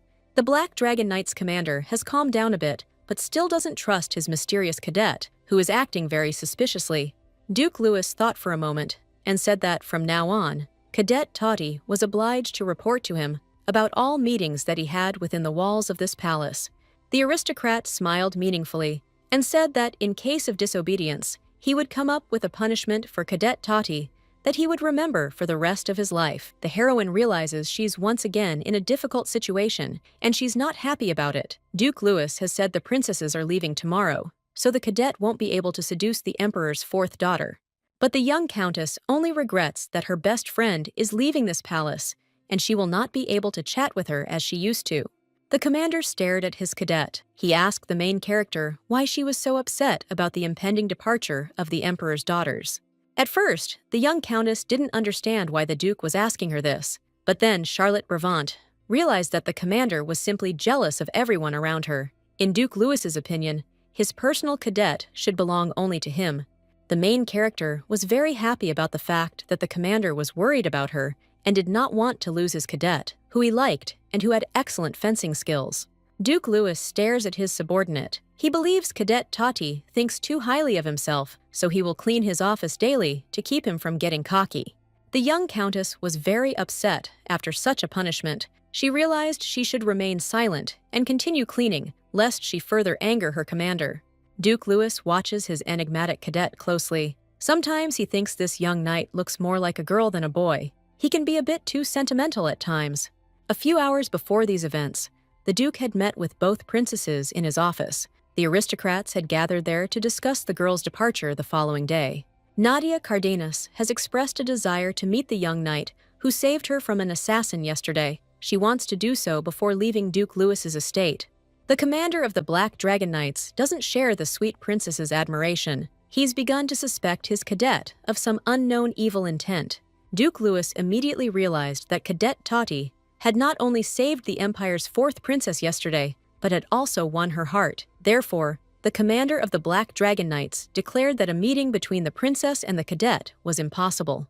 Nadia Cardenas was very surprised when she heard the Duke's answer. Unfazed, she asked the commander why she couldn't meet his subordinate and thank him for the service he'd rendered. Court etiquette demanded it. The emperor's nephew replied that this was confidential information, so he could not say anything to the princess on this topic.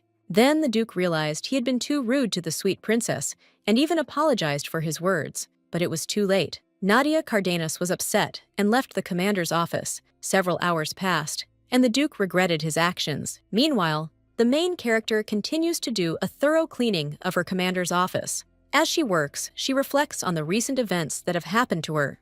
The commander of the Black Dragon Knights watches his cadet closely, wondering why he refused the Empire's fourth princess a meeting with her savior. Perhaps the Duke truly fears losing the young knight Tati. Several days have passed since the Emperor's daughter's departure. The main character continues her training. She feels better and realizes she's already accustomed to the new reality and training regimen. The trainer turned to the young countess and said Duke Louis had summoned her again. The girl stopped training and headed to her personal tutor. The main character approached Duke Louis's office door and knocked. A voice behind the door loudly called for the cadet to enter. Charlotte Brevant entered her superior's office and froze in surprise. The commander of the Black Dragon Knights wasn't there, but his deputy, Idris Klein, was. This left her a little unsettled. The protagonist asked Idris Klein why he was there and where Duke Ludovic was. The second-in-command replied that the Duke was not yet ready for the appointed meeting, but would be arriving soon. The young countess felt a little awkward and told the second-in-command that in that case, she would come a little later to meet Duke Louis. Idris Klein invited the girl into the office and sit on the sofa. He said he had some interesting news they could discuss while the commander was away. The aristocrat added that he had sent a letter to Lord Albrecht, as the young countess had requested. The count's reply had recently arrived, so the girl could read it. This news greatly pleased the protagonist.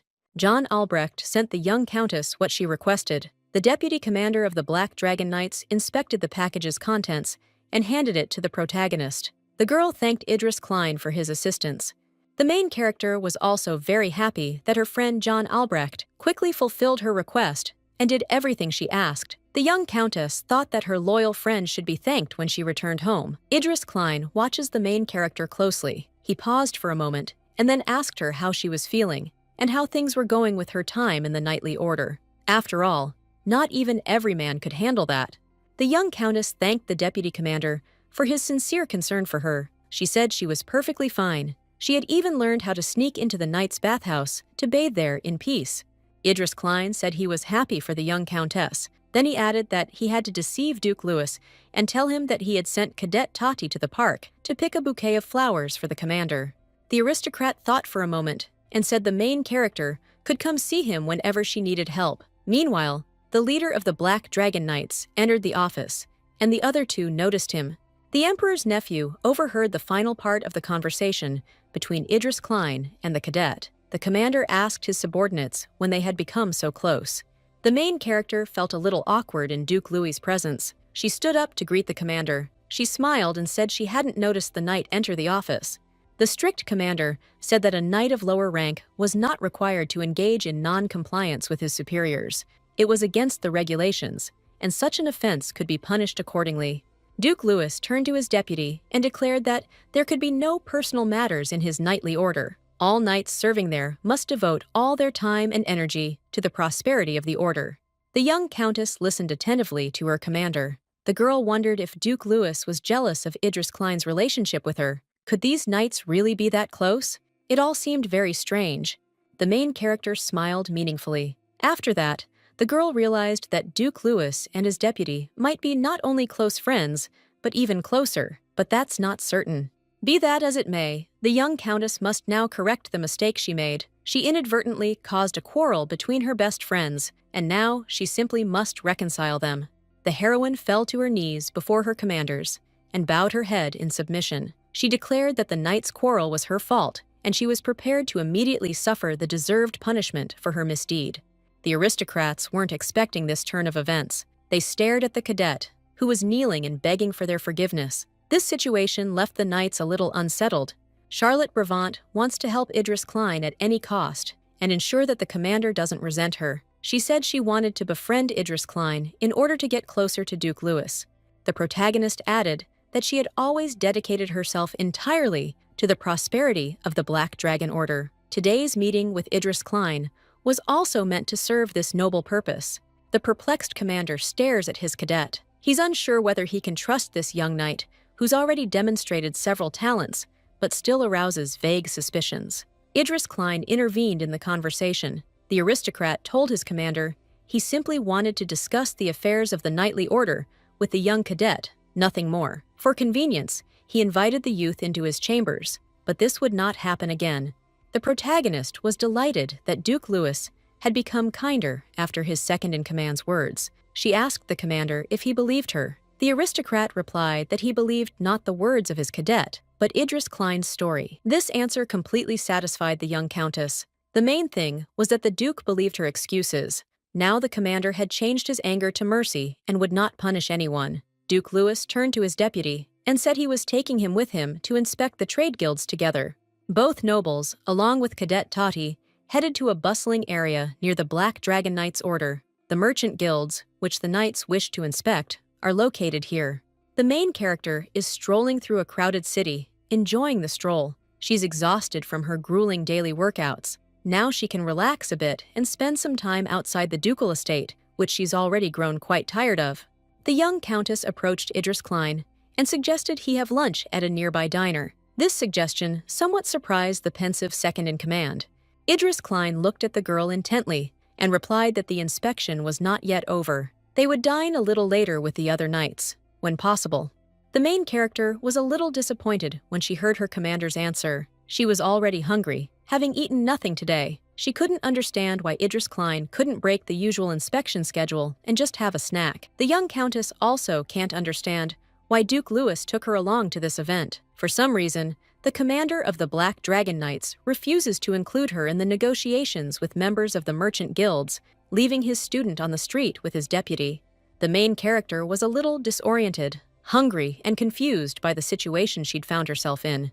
Idris Klein told her they would soon meet Duke Louis again and have lunch then. Suddenly, the girl heard the voice of her fencing instructor, the elder Count Albrecht. The young countess didn't want her mentor to recognize her, so she became very frightened and confused by the situation. It turns out that the elder Count Albrecht had visited this shopping arcade to buy himself a new blade. The main character tries to escape quickly, and Idris Klein stares at the girl, unable to comprehend anything. The second-in-command stopped the girl, who had suddenly started to walk away. He asked the young countess why she was panicking. Charlotte Brevant told the knight that she urgently needed to hide somewhere. There was no time to think in the current situation. Idris Klein quickly reacted and shielded the young countess as her fencing master passed by. The elder Count Albrecht didn't notice his student. Idris Klein covered the main character's mouth with his hand to prevent her from revealing herself. The girl immediately understood and was very surprised by her commander's actions. The deputy chief of the Black Dragon Knights once again rescued the young countess and proved himself to be a true gentleman. The protagonist thanked the aristocrat for his assistance. The girl realized that it would be better for her to remain within the ducal estate in the future to avoid encountering others who might recognize her and expose her. Suddenly, Charlotte Brevant lost her balance due to her extreme excitement and knocked Idris Klein to the ground. A moment later, the protagonist found herself on top of her commander, causing her to feel extremely awkward.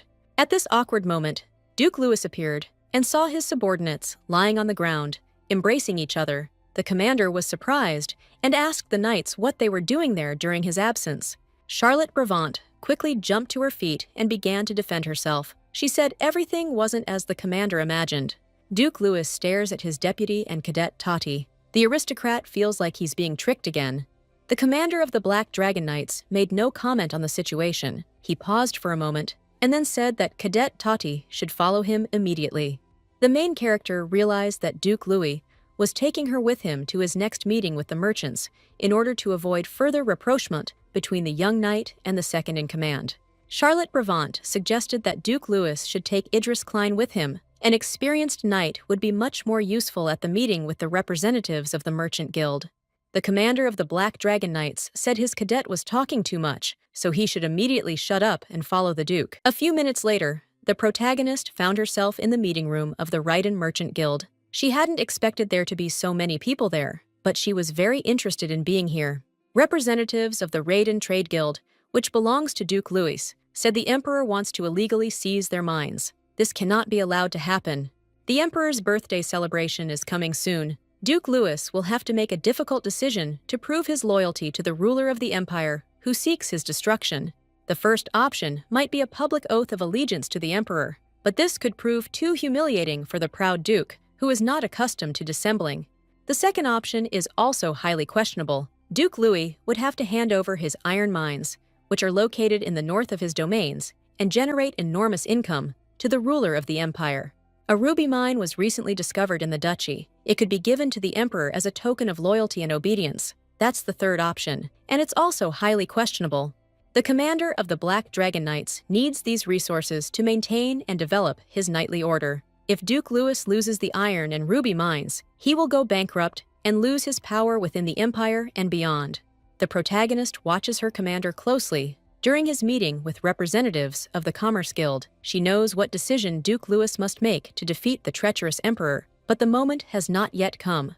Duke Louis turned his attention to his cadet standing next to him. He noticed that Tati was acting a little strangely, as if he were the emperor's spy. But the aristocrat will think about this later, because now he needs to resolve the issue of the mines, which should be given free of charge to the treacherous emperor. Thoughts of the mysterious cadet who saved the emperor's daughter haunt Duke Louis's mind. Consequently, he can't fully concentrate on his affairs. This could have very tragic and unpredictable consequences in the current situation. Charlotte Brevant watches her commander closely. It's the first time she's seen Duke Louis so pensive. The brave knight is too lost in his thoughts, which torment him and prevent him from finding inner peace. The protagonist can no longer stand by and do nothing. She understands that the moment has arrived on which Duke Louis's future depends. She must immediately intervene in this situation to help her commander. The young countess steeled herself. She wanted to speak at the council and express her thoughts. Perhaps Duke Louis would listen and take this information into consideration. Charlotte Brevant addressed the deliberating lords and declared that the Duke must hand over the ruby mine to the emperor. Everyone present froze and fell silent when they heard the girl's words. The representatives of the Raiden Trade Guild weren't accustomed to outsiders interfering in their affairs, so they began to protest loudly. Duke Louis ordered all merchants to remain silent immediately. After this, the commander of the Black Dragon Knights ordered his cadet to continue his speech and elaborate on his points. The main character pulled a bag of rubies from her pocket and placed it on the table. This greatly surprised everyone present at the meeting.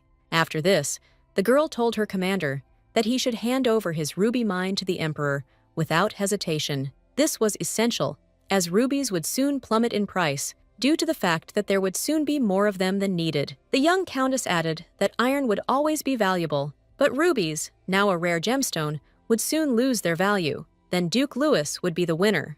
Red diamonds are currently very expensive because they are mined only in the lands controlled by Duke Louis, but that will soon change. Soon, thanks to the efforts of the Empire's geologists, numerous new ruby deposits will be discovered, which will lead to a drop in their price. When the protagonist finished her explanation, a strange man grabbed her and accused her of treason. He believed she was a spy for the Emperor and was trying to influence Duke Louis to make a decision unfavorable to him. The man who attacked the young countess is named Maurice. He is the head of the Ryden Merchant Guild. The protagonist's words simply infuriated him. This man will never allow the Duke's ruby mine to be given to anyone. The leader of the Black Dragon Knights immediately intervened. He pushed aside the enraged man who had attacked Cadet Toddy. Duke Louis would not allow anyone to harm his knight. The merchant, Morris, continues to be indignant and accuses the main character of espionage and secretly working for the ruler of the Empire. But Duke Louis still wants to hear his cadet's arguments to the end. The head of the Black Dragon Knights ordered the merchant Maurice to remain silent. The aristocrat wants to hear out his cadet's words to finally get to the bottom of the situation. The young countess is afraid to speak. She fears saying something unnecessary and thereby incurring the wrath of her commander, who will punish her for it. But with nowhere to retreat, the protagonist will speak her mind. The red diamonds, which are now lying on the table in front of everyone present at the meeting, the girl received for a small job that she recently completed in one of the ports of the Empire from one of the merchants who arrived from a distant country. Duke Louis and the head of the merchant guild, Ryden, listen attentively to Cadet Toddy's arguments. They can't believe the girl received such a generous reward for the small amount of work she did at the port. The protagonist continued her story. The girl noted that red diamonds are mined only in dry, hot places, of which there are many in Duke Louis's domain. The young countess added that this should be remembered by all present before she continued to set forth her irrefutable arguments on this important matter. It turns out that red diamonds don't originate in the depths of the earth. They are produced by special insects that inhabit the eastern continent. Recently, winds from these lands brought a number of these insects to the territories controlled by Duke Louis. The commander of the Black Dragon Knights listens attentively to his cadet. He begins to understand where the young knight is heading with his story. The main character said that the eastern continent is home to many insects that produce red diamonds. Therefore, these stones are available there in huge quantities and are practically worthless. The head of the merchant guild, Ryden, intervened in the conversation. He said he'd never heard such nonsense in his life. According to the merchant, Maurice, the young knight was currently deceiving everyone, pursuing his own secret interests. The young countess told the merchant he was wrong to attack her. If he didn't believe the girl's words, they could be tested experimentally within a week. Duke Louis listened attentively to the heroine and decided there was a grain of truth in her words. He could wait a week to verify the veracity of his cadet's words and make a final decision. All this is well and good, but right now, the leader of the Black Dragon Knights is most concerned about where young Tati actually got the red diamonds. Perhaps this mysterious cadet is lying. The Duke looked closely at the young countess and said that she supposedly knew that the meeting would discuss the red crystal mines, which was why she had brought them with her. It was all very suspicious. The main character doesn't know what to say to her commander. She frantically tries to come up with some excuse to justify herself. The leader of the Black Dragon Knights stares at his cadet. He desperately wants the young man to say something coherent and trustworthy. The protagonist decided to act confidently because she had nothing to lose right now. She assumed a confident stance and announced in a loud voice that she had obtained red crystals to ease her difficult life at the Duke's estate. The young countess winked at her commander and added that she wanted to win Duke Louis's favor at any cost.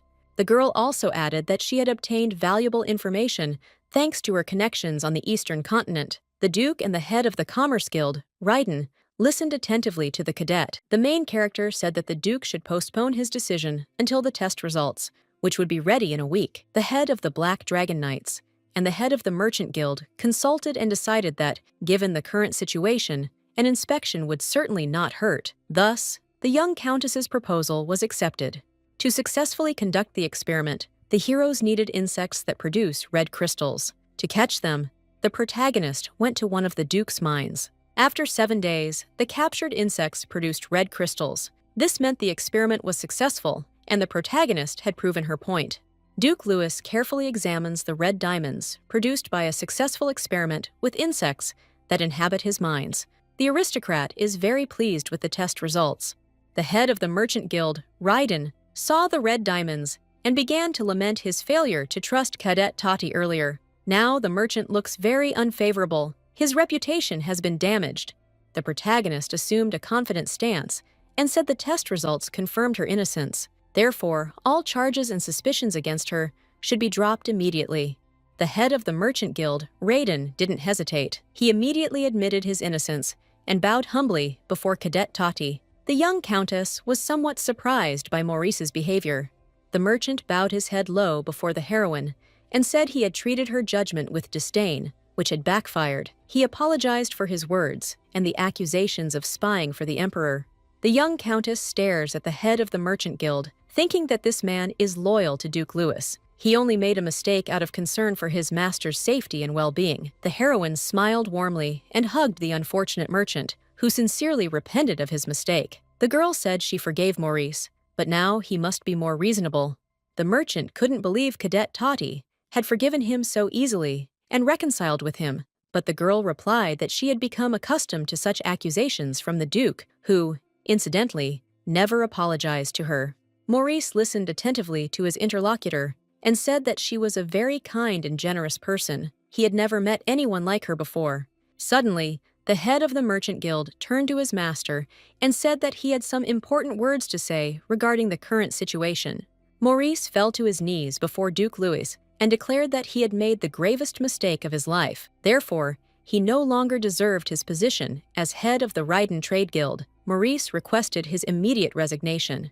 The protagonist stares at the merchant, unable to believe what she's hearing. She didn't want to harm this dedicated and loyal worker, or lead him to be fired from his important and responsible position. The commander of the Black Dragon Knights listened attentively to Morris and said he understood everything, but this answer didn't satisfy the protagonist. The girl stood up for the head of the Commerce Guild. He deserved to remain in his post. The Black Dragon Knights deputy commander and the head of the Commerce Guild have always been Duke Louis's loyal allies. He must take this into account before making his final decision. The main character approached Maurice and told him he shouldn't resign. In the current situation, it was simply unacceptable. The merchant doesn't understand why he should act differently. He's made a mistake, and so, to preserve his honor, he must resign and make way for a more competent person. The young countess continued to insist. She grabbed the head of the merchant guild by the collar and began shaking him to bring him to his senses. The main character said that Duke Louis trusted Maurice and that this was very important. Furthermore, the commander of the Black Dragon Knights is currently in a difficult situation, as the Emperor has decided to eliminate him and seize his property. Abandoning Duke Louis would be a crime.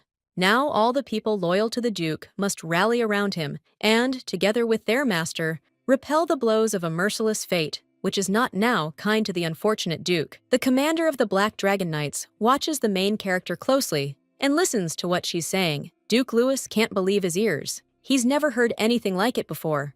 Cadet Toddy turned to his commander and asked him to immediately confirm what he had just told Maurice. The Black Dragon Knight commander was a little taken aback and covered his face with his hand. He didn't know what to say in this situation.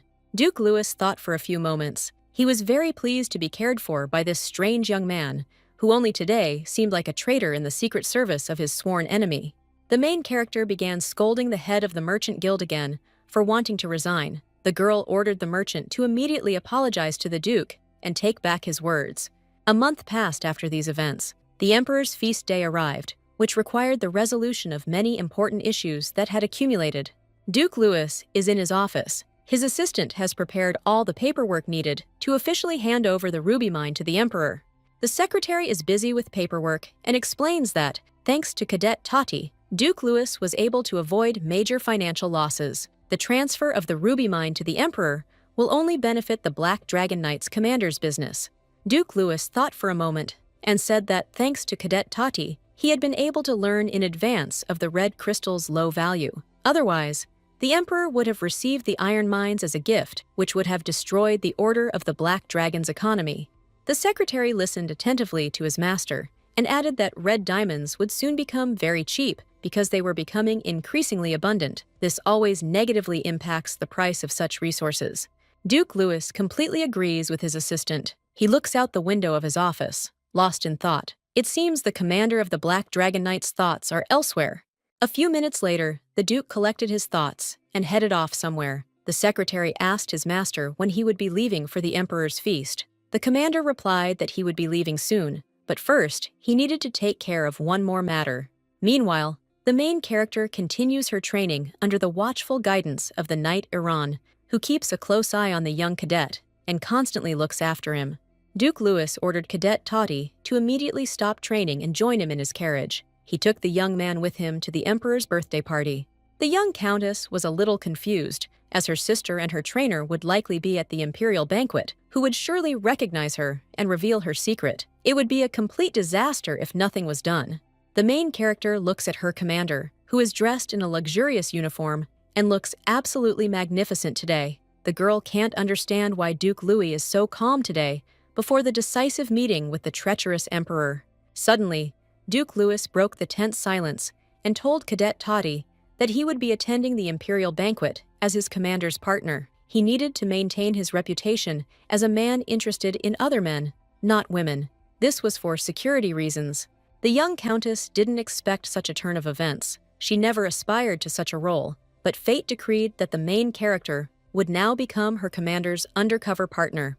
Duke Louis said he had to leave his deputy at the family castle to oversee the Order of the Black Dragon. Now he would have to think about a suitable outfit for the young cadet. The commander pointed the protagonist to the chest containing her formal attire. The girl hadn't expected Duke Louis to be so thoughtful.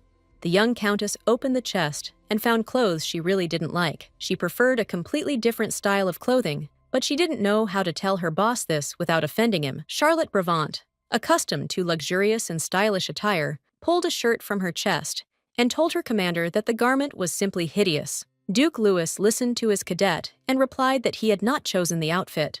By evening, the protagonist and her commander arrived at the imperial castle. The celebration of the emperor's birthday had already begun, and almost the entire elite of the Cardenas Empire had gathered for the event. Duke Louis entered the ballroom accompanied by his young cadet, dressed in full dress. The main character also donned a mask so no one would recognize her. The young countess hopes that everything will work out and that no one will recognize her in the mask that she found in a hurry in a chest of clothes on the way to the imperial palace. Suddenly, the main character saw her sister, Grace Bravant, among the guests at the banquet. For her sake, she joined the Order of the Black Dragon. The young countess was terrified that her sister would recognize her even with her mask on. Charlotte Bravant pressed closer to her commander and covered her face with her hand to avoid being recognized by her sister. Duke Louis couldn't understand why his cadet was so embarrassed. The commander of the Black Dragon Knights glanced around and immediately realized that the young man who had accompanied him to the banquet was uneasy about the large number of guests. Perhaps the cadet was unaccustomed to such a setting and was worried about it. Duke Louis hugged the main character tightly and said that no one would dare offend her at this event if they pretended to be a loving couple. This greatly surprised the girl, as she was unaccustomed to such treatment from men. The commander approached the young countess and said that she should relax and enjoy this magnificent celebration, which only happened once a year. A minute later, Duke Louis's plan worked. The guests were convinced that the commander of the Black Dragon Knights had a new lover and completely lost interest in the couple, turning their attention to other guests. The knight commander extended his hand to his cadet and smiled. He told the young knight not to take all this seriously, as it was merely a clever publicity stunt meant to mislead the audience. The main character took her commander's hand and listened attentively. After that, the girl said she was playing this game for the last time. She didn't want to engage in any more foolishness. After this, the young countess was finally able to truly relax and enjoy herself at the banquet. She had been so busy with various serious matters that she had completely forgotten what rest was. Suddenly, the main character developed a stomach ache due to the heavy meal and the stress she'd experienced. She complained to her commander about her discomfort and asked him what she could do to resolve the problem. Duke Louis listened carefully to his cadet and decided to let him go back to his estate because he had already fulfilled his role at this banquet. The commander of the Black Dragon Knights added that he needed to speak with the emperor again. After that, the Duke would catch up with his cadet These words greatly surprised the protagonist. The young countess watches the departing commander, confused as to why he's acting so strangely. She hadn't expected this turn of events, and now doesn't know what to do. Charlotte Brevant was convinced that Duke Louis was now pleased with her behavior. This was crucial for the young woman. This would help her win her commander's favor and carry out her plan.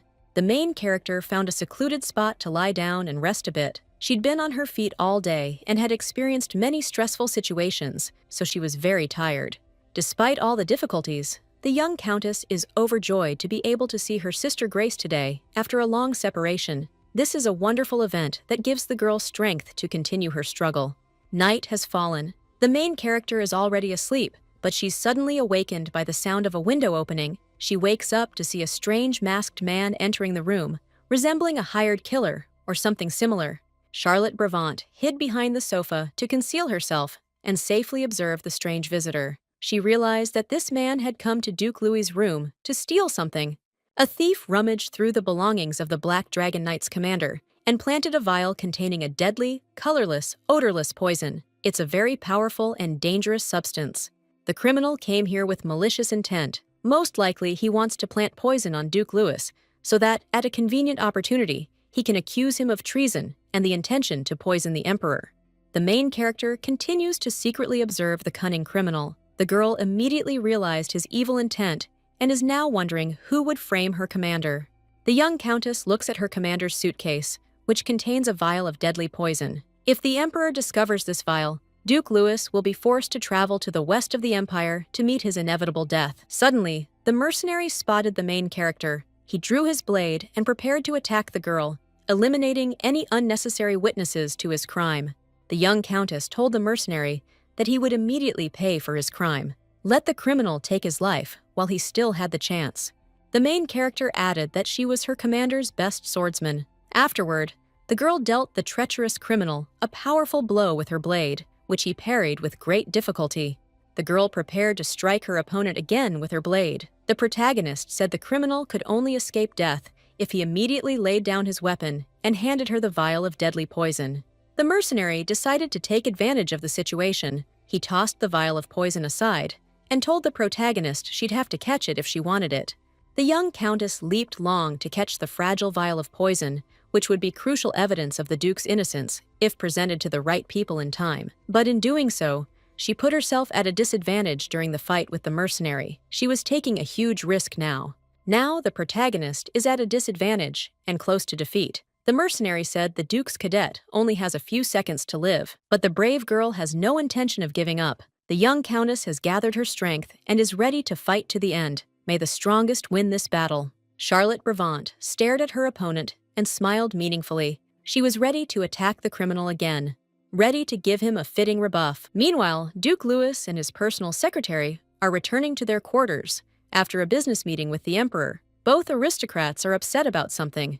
The Black Dragon Knight commander's secretary gritted his teeth and muttered something unintelligible. This young man was not pleased with his meeting with the emperor. Duke Louis's assistant is upset that the treacherous emperor has been so cold in accepting the gift of a red crystal mine. The emperor pretended he wasn't worthy of such a precious gift, but everyone knows this is coquetry and hypocrisy. The Black Dragon Knight commander grew tired of his assistant's muttering and said he should stop immediately, otherwise he would be punished for disobedience. After this, Duke Louis approached the door of his room and said that the assistant should make all preparations for a speedy departure home from the imperial palace. The commander of the Black Dragon Knights entered his room to inform Cadet Toddy of his imminent departure home, but Duke Louis saw not his knight there, but only bloodstains on the floor, carpets, and furniture. Duke Louis froze in astonishment. The bewildered aristocrat didn't know what to make of what had happened. The commander was simply afraid to imagine that the worst had happened and his young cadet had died. The Duke's assistant, Romeo, entered his chambers and also froze in amazement and confusion when he saw the bloody aftermath of the battle between the young cadet and the mercenary. It all seemed too strange and frightening. Duke Louis and his secretary decided to quickly investigate the crime scene to find clues that would help them understand what had recently happened there. Romeo found the heroine's blade and said that Cadet Todi had decided to pursue the enemy without the extra baggage that would hinder him during the chase. The commander of the Black Dragon Knights looks around the room carefully, thinking that someone very brave or truly reckless dared to attack the servant of Duke Louis, who is famous for always giving justice to those who dare to insult or harm him in any way. Meanwhile, the main character managed to defeat and capture the mysterious mercenary who wanted to plant a vial of deadly poison on Duke Louis. The young countess captured the mercenary and bound him with her ribbon. Now she demands the criminal reveal who instigated him to frame the commander of the Black Dragon Knights. The heroine looked around, trying to figure out an effective way to quickly and safely transport her captive to the imperial palace. Suddenly, she heard her master's voice. Through the dense undergrowth of the night forest, Duke Louis approaches the young countess. The aristocrat is very agitated and tense. He is searching for his young cadet, whom he treasures. The girl was overjoyed when she saw the commander of the Black Dragon Knights. She laughed and greeted her master. Charlotte Brevant approached Duke Louis and told him she had managed to apprehend the criminal who had entered his chambers. She added that the hardest part had been saving his life, as he had put up strong resistance during his arrest. The commander of the Black Dragon Knights stares at his cadet and remains silent. He thinks he'd given up hope of ever seeing the young knight alive, as his entire room is smeared with blood.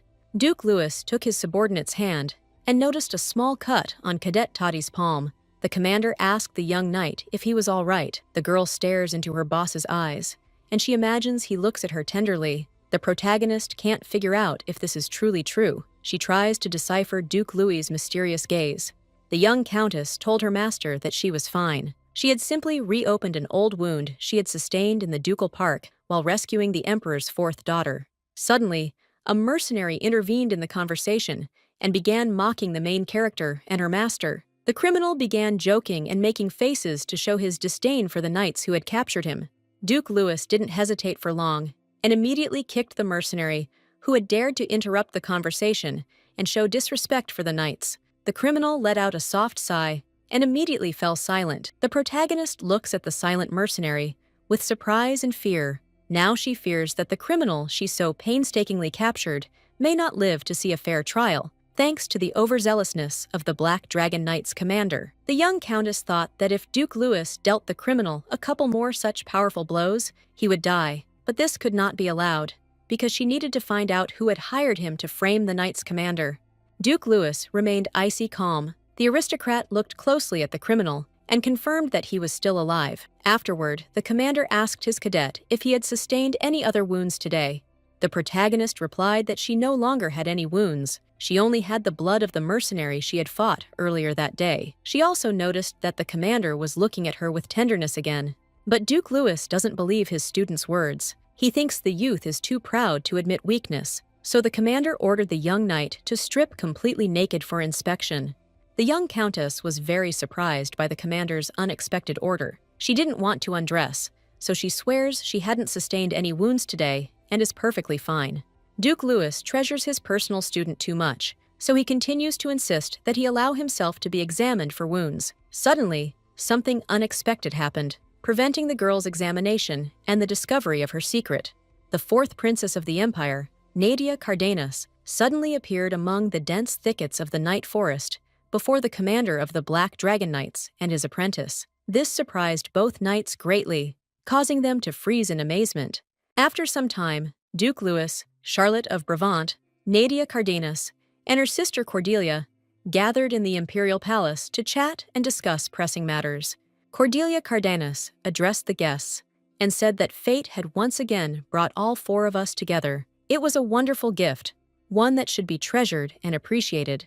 The protagonist didn't lose her composure and, to avoid being recognized by Cordelia Cardenas, put on her mask and even tried to disguise her voice. The young countess realized she had nothing left to lose in the current situation, so she carried herself cheerfully and confidently. Charlotte Brevant had managed to don her mask in the forest so that no one would recognize her. This somewhat embarrassed the fourth princess of the empire, but the main character justified it by saying that she didn't want to embarrass anyone in the emperor's palace with her unattractive face.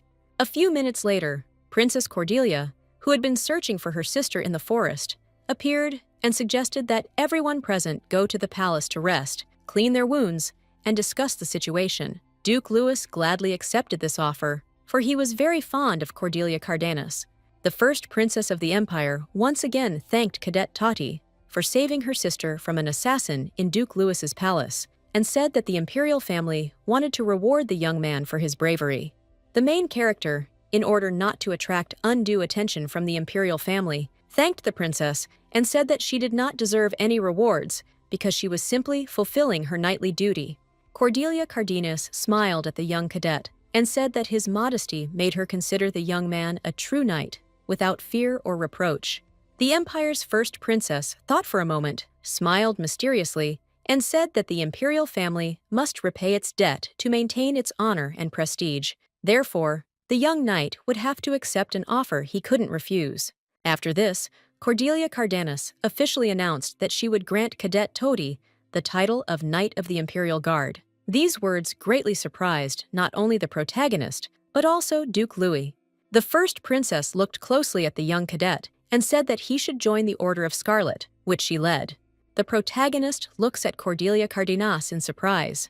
The girl didn't expect such a high reward, but now she'll have to serve under the first princess. This is a disaster, as it disrupts all the young countess's plans. Duke Louis is not thrilled with Cordelia Cardenas's proposal. The aristocrat doesn't want to lose one of the finest fighters in his knightly order. The commander of the Black Dragon Knights asked the first princess what all this meant. The protagonist noticed a hint of anger and disappointment in Duke Louis's voice. Cordelia Cardenas listened attentively to the aristocrat and smiled meaningfully. The princess continued to sip her tea calmly. She said she simply wanted to accelerate Cadet Tati's career as a reward for the services he had rendered to the imperial family. After these words from Cordelia Cardenas, a noticeable spark of hostility erupted between her and Duke Louis. The first princess said that Cadet Tati's talent would be better developed in her knightly order than in the Duke's. The commander of the Black Dragon Knights disagreed. Lady Cordelia is the first princess of the empire, so she can afford such liberties and whims. True, after the sudden death of her mother and the emperor's marriage to Queen Herman, the first princess's position weakened somewhat, but she remains the heir to the imperial throne and wields considerable influence in aristocratic circles. Duke Herman increased his power and authority when he succeeded in marrying his daughter to the emperor after the sudden death of the first empress. When the situation in the imperial palace took a turn for the worse for the first princess after the arrival of the new empress, Lady Cordelia created her own knightly order, called Scarlet. This will help the princess regain her former strength. The protagonist understands why the empire's first princess has decided to recruit her into her knightly order. This will strengthen the princess's ranks, but the young countess must not agree to this, lest she reveal her secret and bring her plans to fruition. Lady Cordelia said that Cadet Tati would be awarded a baronetcy for his services to the imperial family. The main character's head spun at this news. She realized that the first princess was trying to win her favor with generous gifts. Duke Louis listened carefully to Lady Cordelia and said that Cadet Tati was his personal student and a very important member of the Order of the Black Dragon Knights, so he would remain serving in his squad. The main character's commander made his position on the matter clear and asked the first princess not to return to this topic again if she did not want to quarrel with Duke Louis. But Lady Cordelia persists. The emperor's daughter said that in her unit, Cadet Tati will receive the very best, and his career will rise rapidly. Suddenly, the main character intervened in the conversation of the influential aristocrats. The girl knelt before the first princess and thanked her for her generous offer. Afterward, the young countess said she wished to remain with her master. The main character added that she will never forget Lady Cordelia's generous offer and will always be grateful to her for it. These words slightly confused the empire's first princess. The aristocrat, unaccustomed to being refused, asked the cadet why he refused her generous offer. The protagonist replied that the code of chivalry presupposes loyalty to one's lord. Cadet Tati had already sworn allegiance to Duke Louis, so he could not betray his oath. A tense silence fell over the room after the young countess's words. Lady Cordelia was puzzled by the young knight's response. Her sister was delighted with the young man, and Duke Louis grew even more attached to his personal apprentice in gratitude for his loyalty. The protagonist understands that a critical moment has arrived in her life, one that will determine her entire future. If something goes wrong, the girl will face dire consequences. Charlotte Brevant, at this critical moment, remembered her sister's knightly fiancé, Ethan, who, at the end of the original novel, had done exactly what she had now done to preserve his knightly honor. The main character anxiously awaits the response of the Empire's first princess. The girl believes that the Emperor's daughter should respect the knightly code of honor. Lady Cordelia is silent. She is very surprised by the behavior of Cadet Toddy, who seems to have stepped out of the pages of a chivalric romance. But the main character continues to stubbornly insist on her own, showing this with her posture and silence. The first princess of the Empire finally collected her thoughts and asked Cadet Toddy to raise his head and rise from his knees. The aristocrat believed that, given the current situation, the young knight's request should be granted. Duke Louis was pleased with his personal student, but he remained true to himself even in this situation, saying that Cadet Toddy was nothing but trouble, despite his exploits. The conversation came to an end. The commander of the Black Dragon Knights politely bid the princesses farewell and said it was time for him to leave. Lady Cordelia apologized for her rudeness and said that Duke Louis should understand her desire to accept Cadet Toddy, who is a fine knight, into his knightly order. The first princess added that persistent rumors circulated among the nobility that the emperor had little time to live. Lady Cordelia dreamed of Duke Louis abandoning his political neutrality and switching sides. The commander of the Black Dragon Knights listened carefully to the first princess of the empire and replied that he was, first and foremost, a knight and did not want to take sides in dirty political games. After this, the noble duke left Lady Cordelia alone with her thoughts and plans. Lady Cordelia said nothing to the knight's commander. She understood that luck was not on her side for now. Duke Louis stepped out into the corridor and stopped after a few steps, clutching his head in his hand. The aristocrat thought that everyone in this palace wanted something from him. He was tired of it and wanted peace. Suddenly, the commander of the Black Dragon Knights was confronted by his personal apprentice. The duke hadn't expected to see the young countess here at this hour. The main character is in a great mood. She immediately starts talking about how busy the day has been. Duke Louis remains silent and stares intently at his faithful student. The aristocrat is very pleased with his cadet's behavior, who has not been tempted by generous gifts and has demonstrated his loyalty. A few minutes later, the commander told the protagonist that they were returning to the Order of the Black Dragon immediately. Circumstances and urgent matters demanded it. Without further ado, the knights headed home. Several days have passed. The action takes place at the Brabant family estate. Charlotte Brabant's older sister received a letter from her. In her message, the main character writes that she's doing well and misses her sister very much. Charlotte experiences various unexpected and funny situations in her new place, but this only makes her feel better and happier. Grace Brabant's servant stands next to her. He looks at his mistress, who is reading a letter from her sister. The butler inquired if the message contained good news. The main character's sister finished reading the letter and looked at her faithful servant, who was now showing his concern for his mistress. The countess was quite pleased with the letter's contents and showed it with her whole demeanor. Lady Grace Brabant said her sister was having a wonderful time in the south of the empire. A servant replied that it was impossible not to like Lady Charlotte. Therefore, she makes wonderful connections with new people, wherever she is. After this, the butler said that the young countess's coming of age was approaching, so she should return to her family estate quickly to avoid missing her celebration. Lady Grace should also inform her sister of her engagement to Duke Herman. The main character's sister listened attentively to her faithful servant and pondered his words. The countess said it was too early to inform Lady Charlotte of her sister's engagement. The situation had not yet been finalized. Lady Grace added that she was delaying her engagement to Duke Herman as long as possible, but because of her friendship with Lady Cordelia, the pressure on the Brabant family was increasing daily. The empire's first princess had lost her position at her father's court, and she was no longer favored. Her friends were suffering because of this. Duke Herman is the emperor's father-in-law. He seeks to weaken Lady Cordelia at any cost and place his grandson, Prince Adrian, on the throne. The cunning and wily aristocrat wants to marry Lady Grace Brabant to further strengthen his political position because the Brabant family has always provided strong support to the first princess of the empire. Even though Grace Brabant was engaged to the knight Ethan, she had to accept Duke Herman's proposal because he threatened to destroy her world and all her loved ones. The main character's sister told her faithful butler that she very much hoped that Charlotte would never find out about these dirty deeds and would live in peace and quiet. The countess wants her younger sister to be happy and unaware of all these unpleasant affairs. Therefore, she wants to delay Charlotte Brabant's return home. Summer has arrived. Summer training has begun at the order of the Black Dragon. This has taken its toll on the new recruits, who are experiencing increased physical strain and a more rigorous training schedule. The main character is very tired and curses the day she decided to join the knightly order. Typically, only newcomers and junior officers participate in the Summer Nights training camp, but this year, things will be different. Senior officers will also take part in the summer training camp and will also compete during training sparring between knights. It so happens that Duke Louis has many pressing matters at the moment, so he's not participating in the knights training. The main character will be honing her skills with Idris Klein. She's very happy about this.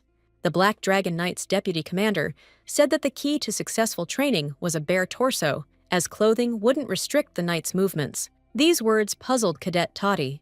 Idris Klein knows the young countess's situation. She can't undress in front of the other knights because she's a girl. The second-in-command said their training would be in the evening, and in the meantime, she could wash herself in his tent. The knight leaned towards the main character and whispered in her ear that he would not let anyone near his tent while the girl was swimming there. The main character was delighted to have the opportunity to swim peacefully without being disturbed. She thanked her commander for this opportunity. The young countess said she'd quickly run for some clean clothes and would soon return to bathe in Idris Klein's private tent. But suddenly, something completely unexpected happened. The protagonist heard a familiar voice. She turned and saw Duke Louis, who had unexpectedly appeared at the knight's training camp and was practicing fencing. The Duke got momentarily carried away by sparring with his partner and misjudged his strength. He apologized to the knight and promised it wouldn't happen again. The aristocrat would definitely work on the mistake he'd just made. The young countess stares at Duke Louis, unable to understand why he'd decided to attend the training camp. The commander of the Black Dragon Knights had informed all the knights in advance that he wouldn't be there this year because he was very busy. The main character felt the incredible inner strength of Duke Louis, which can only be revealed if a person has survived great trials and managed to pass them with dignity. In this world, all knights who have mastered their inner natural power, akin to magical abilities, are called swordmasters. To reach this high level, a warrior must train extensively, not only physically, but also mentally. Currently, only one person in the Cardenas Empire has achieved such a high level and earned the right to be called a swordmaster. This person's name is Raphael Astrid Ludovic. At this moment, this great warrior stands before the main character. He is her personal trainer and intends to make her the Empire's finest knight, if she can endure it all. The commander approached his young cadet and kindly asked him if he was frightened by Duke Louis's unexpected appearance on the training field. The protagonist replied that she wasn't frightened at all and was very glad to see her mentor there. Duke Louis smiled mysteriously and said he'd just made a mistake during a sparring session. He'd like to correct it with the help of his young cadet after some practice. The commander sent his deputy to other matters. Now, Duke Louis wants to train with his cadet. The protagonist didn't expect this turn of events. Idris Klein was also a little upset that his plans had been disrupted by his commander's unexpected appearance on the training field, but it couldn't be helped. Orders were orders. Suddenly, the Black Dragon Knight's deputy commander decided to go against his wishes. He said he could handle Cadet Toddy's training perfectly well himself, but Duke Louis replied that he was his personal apprentice and obligated to train him personally.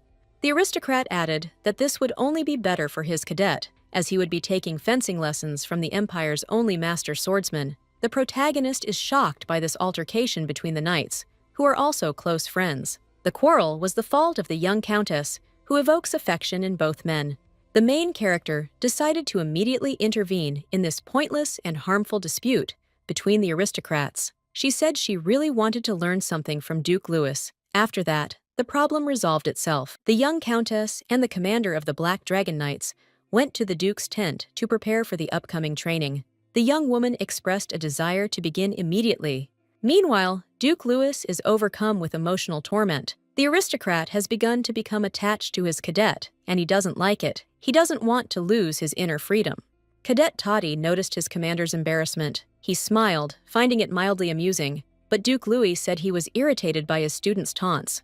At the same time, the commander of the Black Dragon Knights noticed that his deputy had somehow taken a keen interest in Cadet Toddy. This didn't sound like Idris Klein.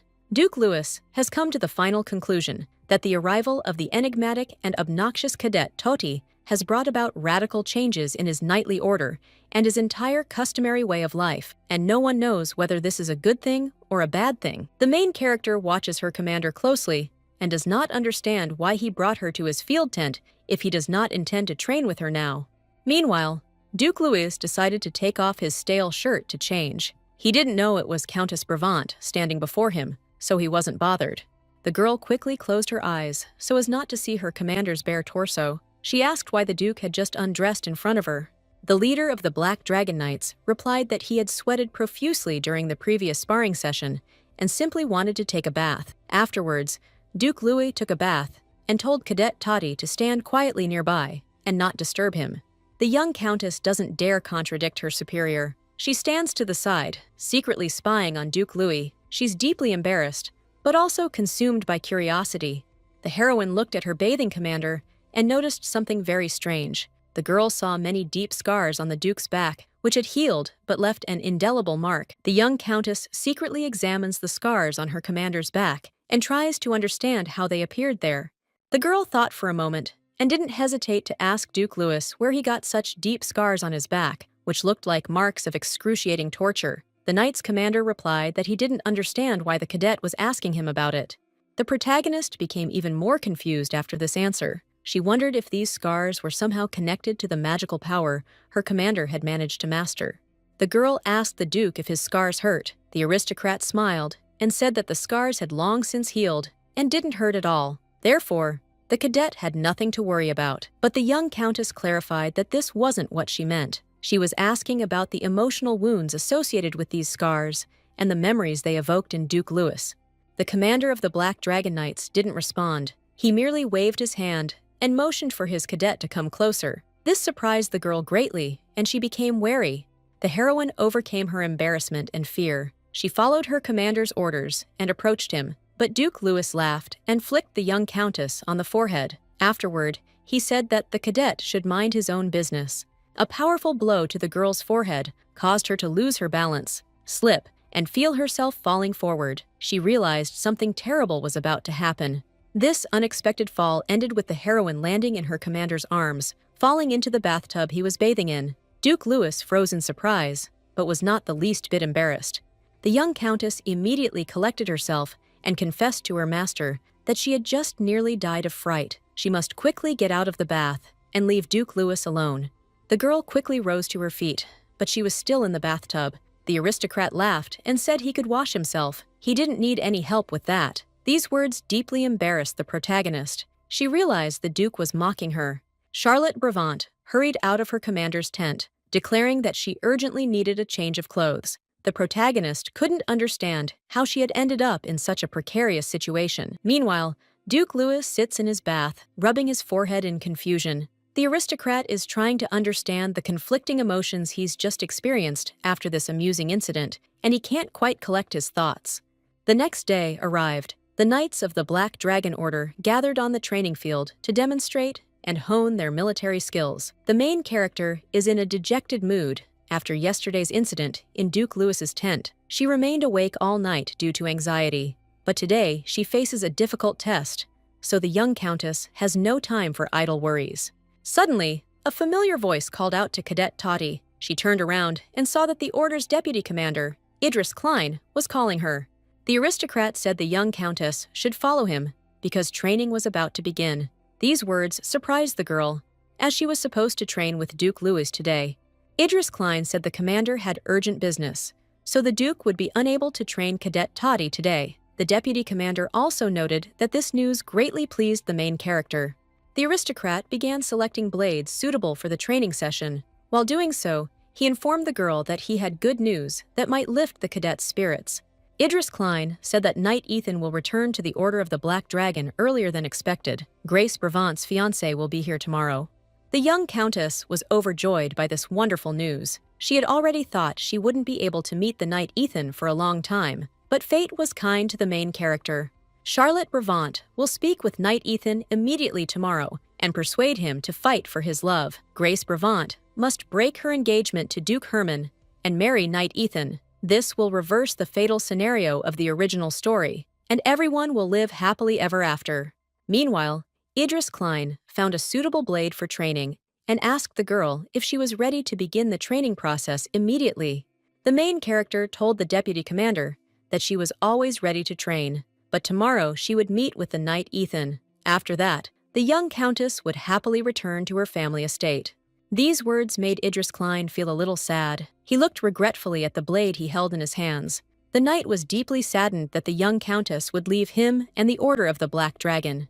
The aristocrat thought for a moment and decided to give the girl some helpful advice. Idris Klein said that Cadet Toddy would be best served escaping from the Order of the Black Dragon while he was still in training camp. It would be very difficult to escape from the Duke's estate. The girl was struck by these words.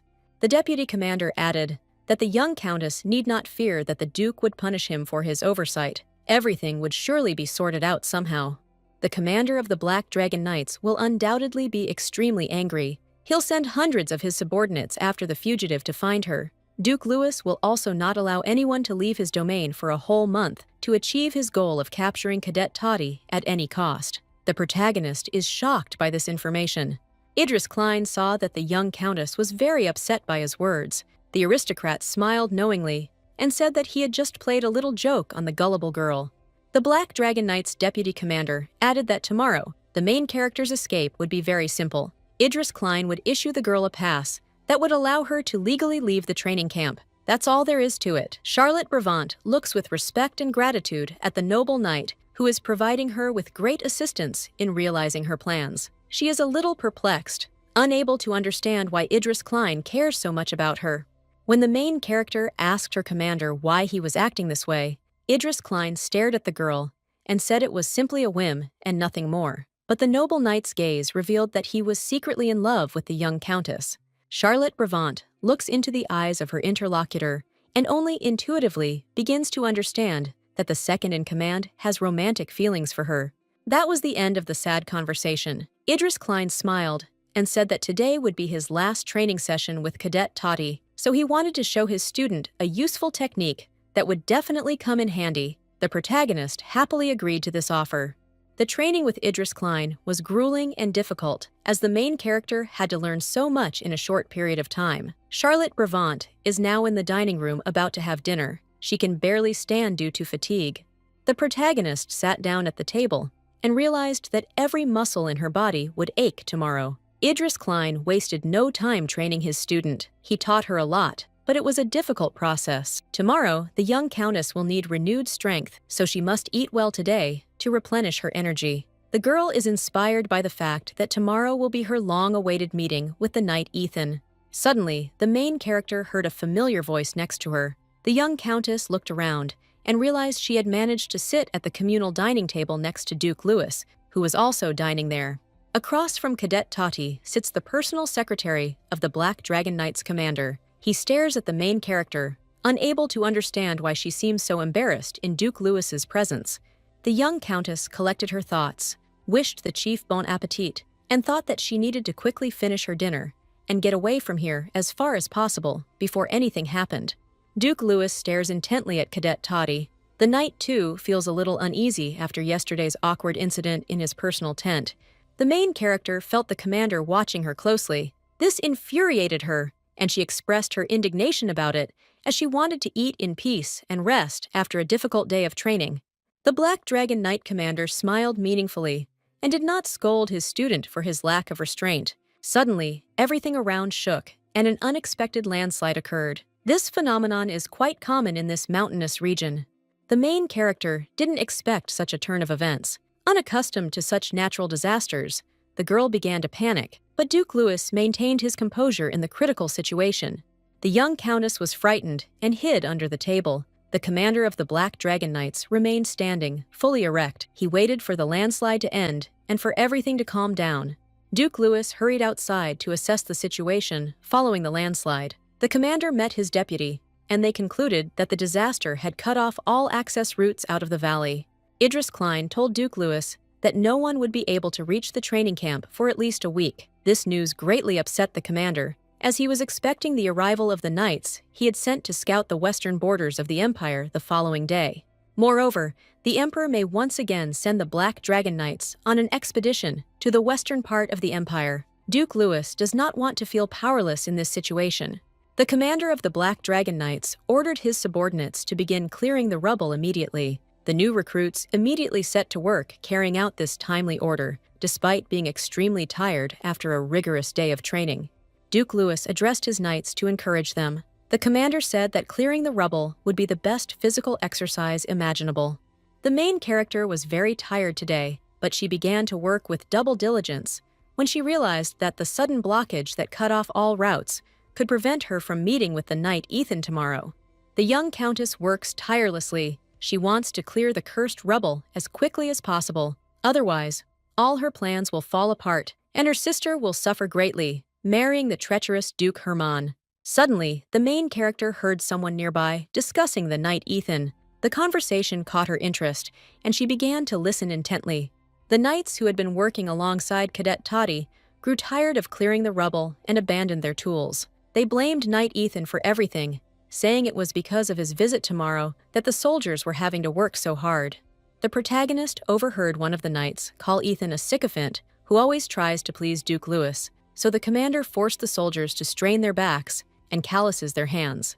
The gossip also mentioned that Grace Brevant had fallen in love with the knight Ethan, who is a commoner by birth. According to the soldier, the countess acted very rashly. The main character listens to all this and cannot believe her ears. The overly talkative gossip continues to throw mud at the sister of Cadet Toddy, who is already beginning to boil with righteous anger. Listening to all this idle gossip, the young countess grew tired of listening to this insulting nonsense and decided to put an end to it. She slammed her pickaxe into the ground with all her might next to the knight who dared to spread gossip about Grace Brevant and her lover.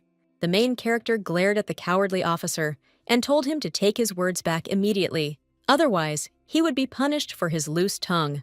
The gossip monger didn't expect this turn of events. He became a little embarrassed and asked what was happening to Cadet Toddy. This cowardly officer quickly collected his thoughts and said that a cadet who was below him in rank had no right to tell him what to do. The enraged girl rightly pointed out that an officer shouldn't spread gossip. It was against the knightly code of honor. Besides, this cowardly gossip wasn't fit to hold a candle to the noble knight Ethan. The insolent officer decided to go on the offensive. He began taunting the knight Ethan and the main character, who was protecting him.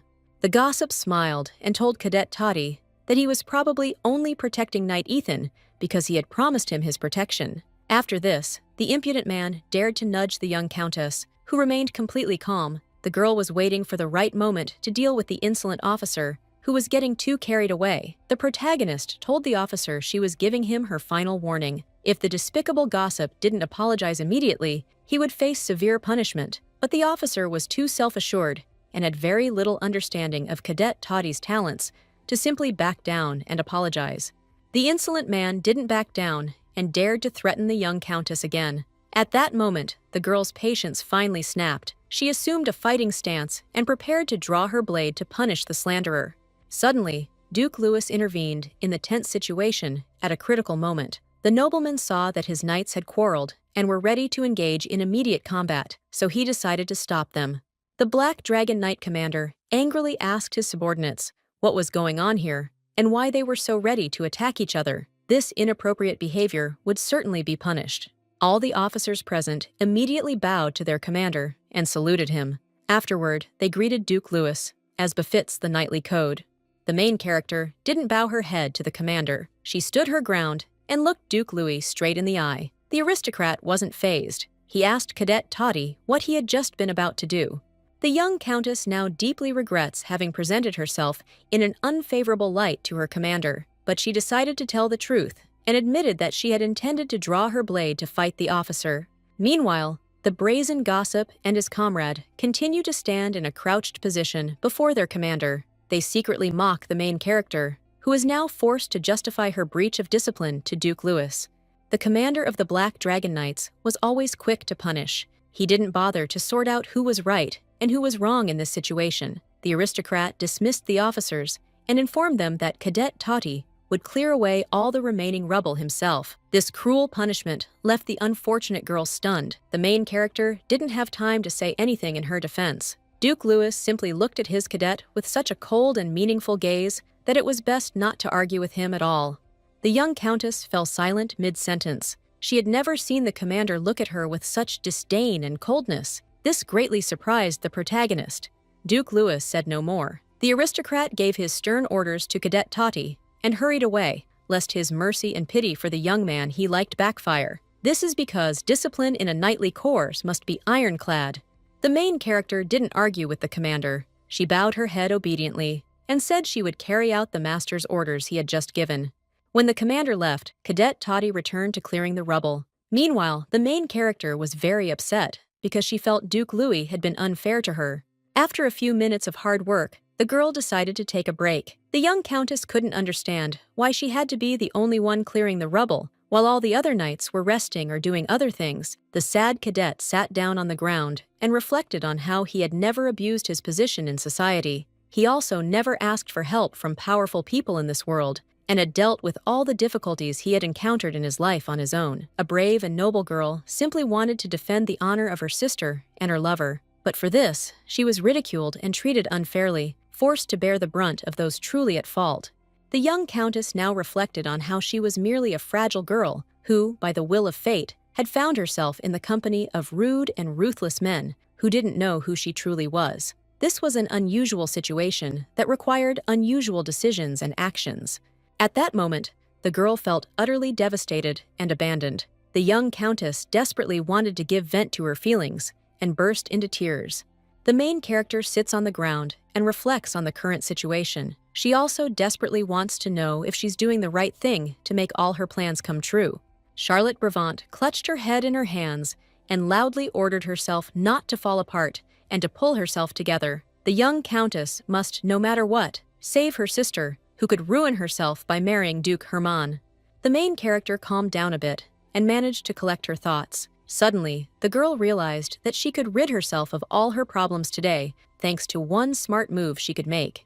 The girl considered not having to clear the rubble all night. She could simply make her way through to the other side and meet Knight Ethan there tomorrow. Especially since unexpected problems could arise tomorrow. Grace Brevant's boyfriend occupies a higher rank than the cadet. Therefore, the main character won't be able to see him right away at the training camp. The young countess decided not to delay any longer. She threw down her pickaxe, which she was growing tired of. Then she began to climb up the rubble, blocking her path to Knight Ethan.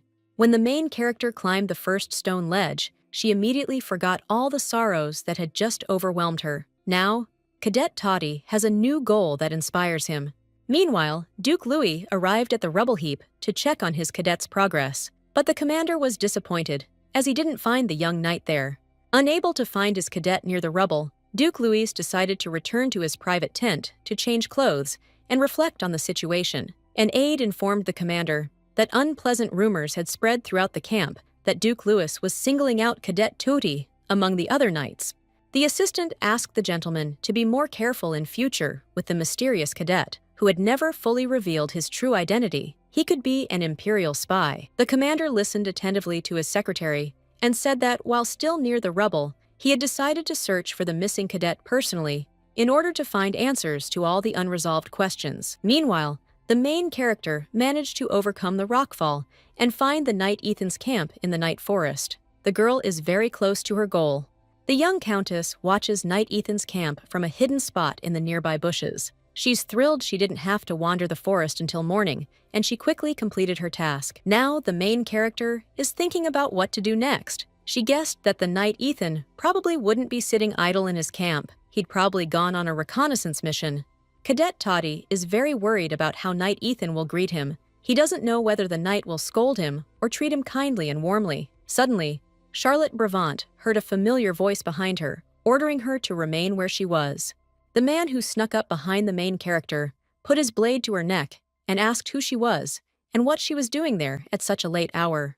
The young countess was right in her suspicions. Knight Ethan didn't sit idle in his camp. He went on a reconnaissance mission and discovered Cadet Toddy near his camp. Charlotte Brevant stands with a blade to her throat. At first, she was frightened, but after a few seconds, she collected her thoughts and recognized the voice of the man threatening her. But Grace Brevant's fiancé hadn't yet recognized his bride's sister. He ordered the young countess to raise her hands and slowly turn toward him for an initial inspection. After this, Knight Ethan sternly told the protagonist that she mustn't do anything stupid, Otherwise, she would surely pay for it with her life. When Grace Bravant's fiancé finally got a good look at his captive's face, he was surprised, horrified, and delighted all at once. Standing before the knight was the sister of his beloved. At first, the knight simply couldn't believe it. The main character stares at the knight and also can't believe she's finally able to meet him. It took a lot of effort. Knight Ethan came to his senses and immediately dropped the blade he had been threatening the young countess with. After that, the officer of the Order of the Black Dragon ran as fast as he could toward the girl to embrace her. Ethan approached Charlotte Bravant and stroked her face. The knight began asking the girl how she had ended up there, looking so unusual, with her new hairstyle and men's clothing. The young countess still couldn't believe her good fortune that she had finally managed to find a way to see her sister's fiancé. Tears of joy welled up in her eyes. The noble knight doesn't think about himself. His primary concern now is the well-being of Charlotte Bravant, whom he had greatly frightened with his threats. Ethan hastened to apologize to the young countess for his oversight. At that moment, the protagonist gave vent to the emotions that had been building up within her for a long time, ever since she joined the knightly order of the Black Dragon. Charlotte Bravant burst into tears and told Ethan that she had been so looking forward to meeting him. The noble knight hugged the young countess tightly, asked her to wipe away her tears, and said that now everything would always be in perfect order, no matter what happened in the future.